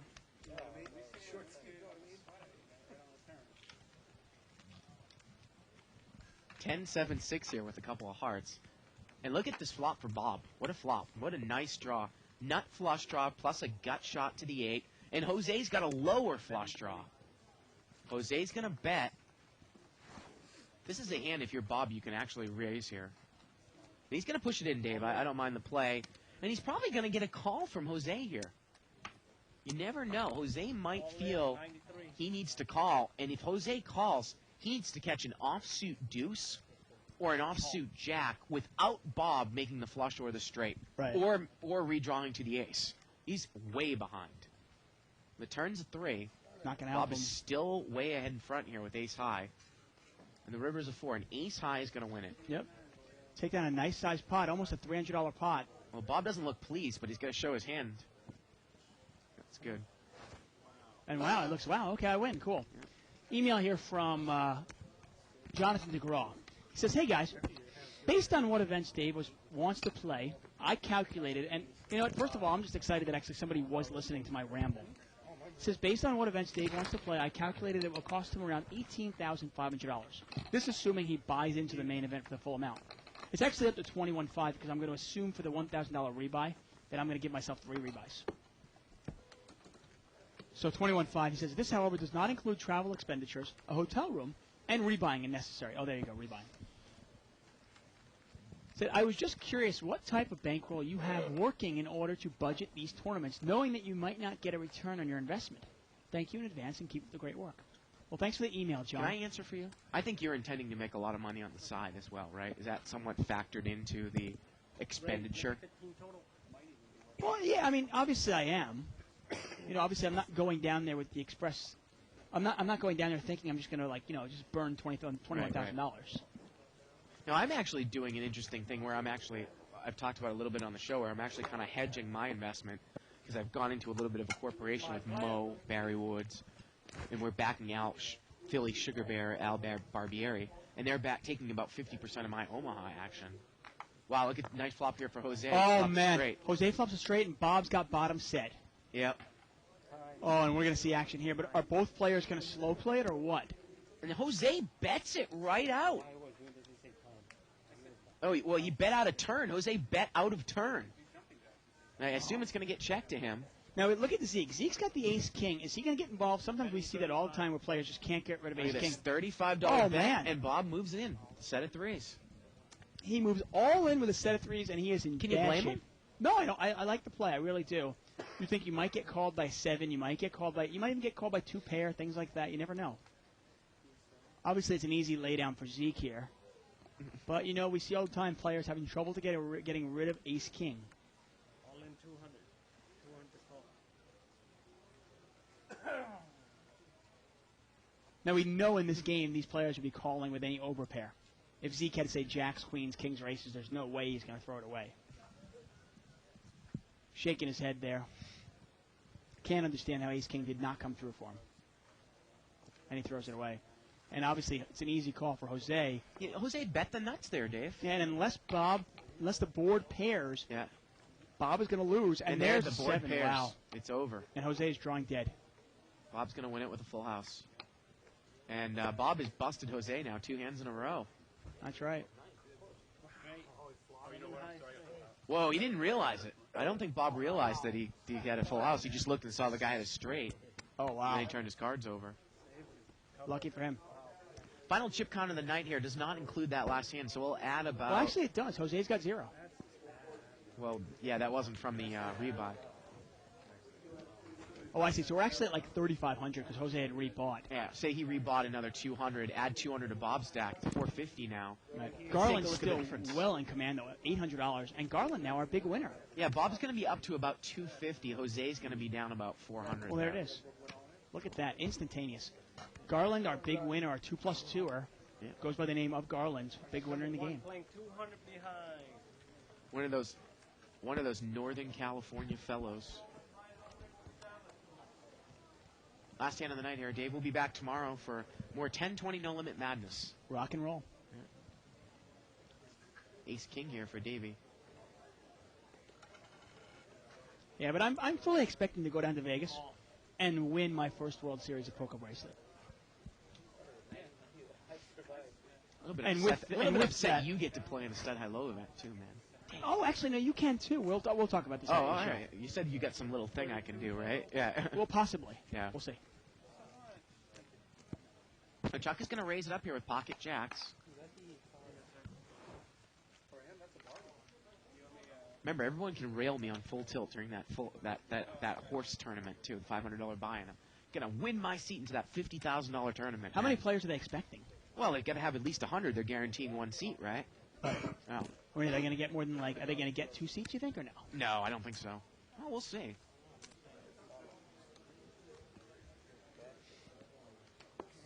I wonder how many players are going to be in the event. Because there's only going to I'm be about estimating five online qualifiers. Yeah, I'm estimating about 100, maybe less, It's maybe 100. 92. That's not a bad. I mean, And all the players will be good. oh yeah, You'll it'll have be a all $5 good million players. prize pool with 100 people. Yeah. That'd be great. Queen 9-10 out there. Not a terrible flop for jacks. If you're not going to flop a set, hey, at least you got a straight draw right now. Nobody has a queen. Jax is the best. He's hand actually right got the best hand. Now Harold's got a completely worthless open-ended straight draw. Betting 30. Hope he noticed that it's worthless. Chuck bets 30 here. 30, kind of a weakish bet into about a $90 pot. Davey needs Chuck to hit his set to make the nuts here in seat 9. Yeah, I mean that's a terrible, terrible flop for Ace King. Really is. And he calls. I mean, because you've got to realize, yes, obviously if a jack comes, you have the Yeah. nuts. But if a king comes, And Jose overcalls. He needs Chuck to hit his set, but he's drawing stone cold dead to Davey there. he actually needs running sixes to win this hand. Turns to 4. Jacks are still in the lead. And it checks around. And look Now at that. what- Harold's in there with 7-8 of diamonds. You've got to realize, obviously, ace king in that spot. If you hit a pair, if you hit an ace or a king, it's likely Yeah. going to make somebody else two pair. The 3 people in the hand need Chuck to make his set so they all can have lower straights to Davey's straight. That's amazing. Well, Harold can make a six. Well, yeah, he can make a 6 as well, yeah. Oh, so that makes Jose. That's why Jose is drawing dead. Yeah. Because if a 6 comes, Harold's got a straight. yeah. But Davey is going to Call call, again. But and he- now we're heads up. now, if he catches a king, it's no good. He could catch an ace, though. Yes. That good. would be good. And the river's a 7. Not a 7, though. Let's see if Chuck checks this one down, Dave.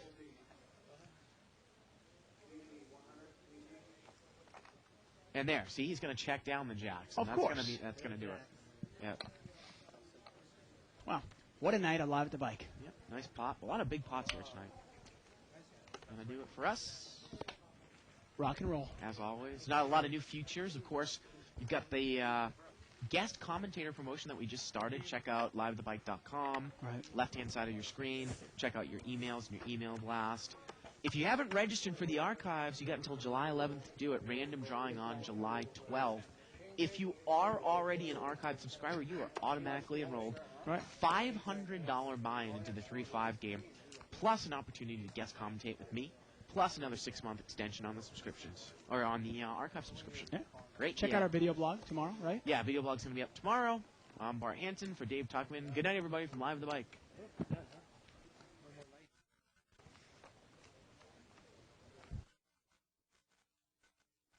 It's here. It's big. And it's closer than you think. It's not a tournament. It's what you don't see on TV. The cash is real. The stakes are high. They bet big. They win big. They lose big. High stakes live action poker. Live at the bike. Watch it live on the web or play it if you dare at the Bicycle Casino right here in Los Angeles.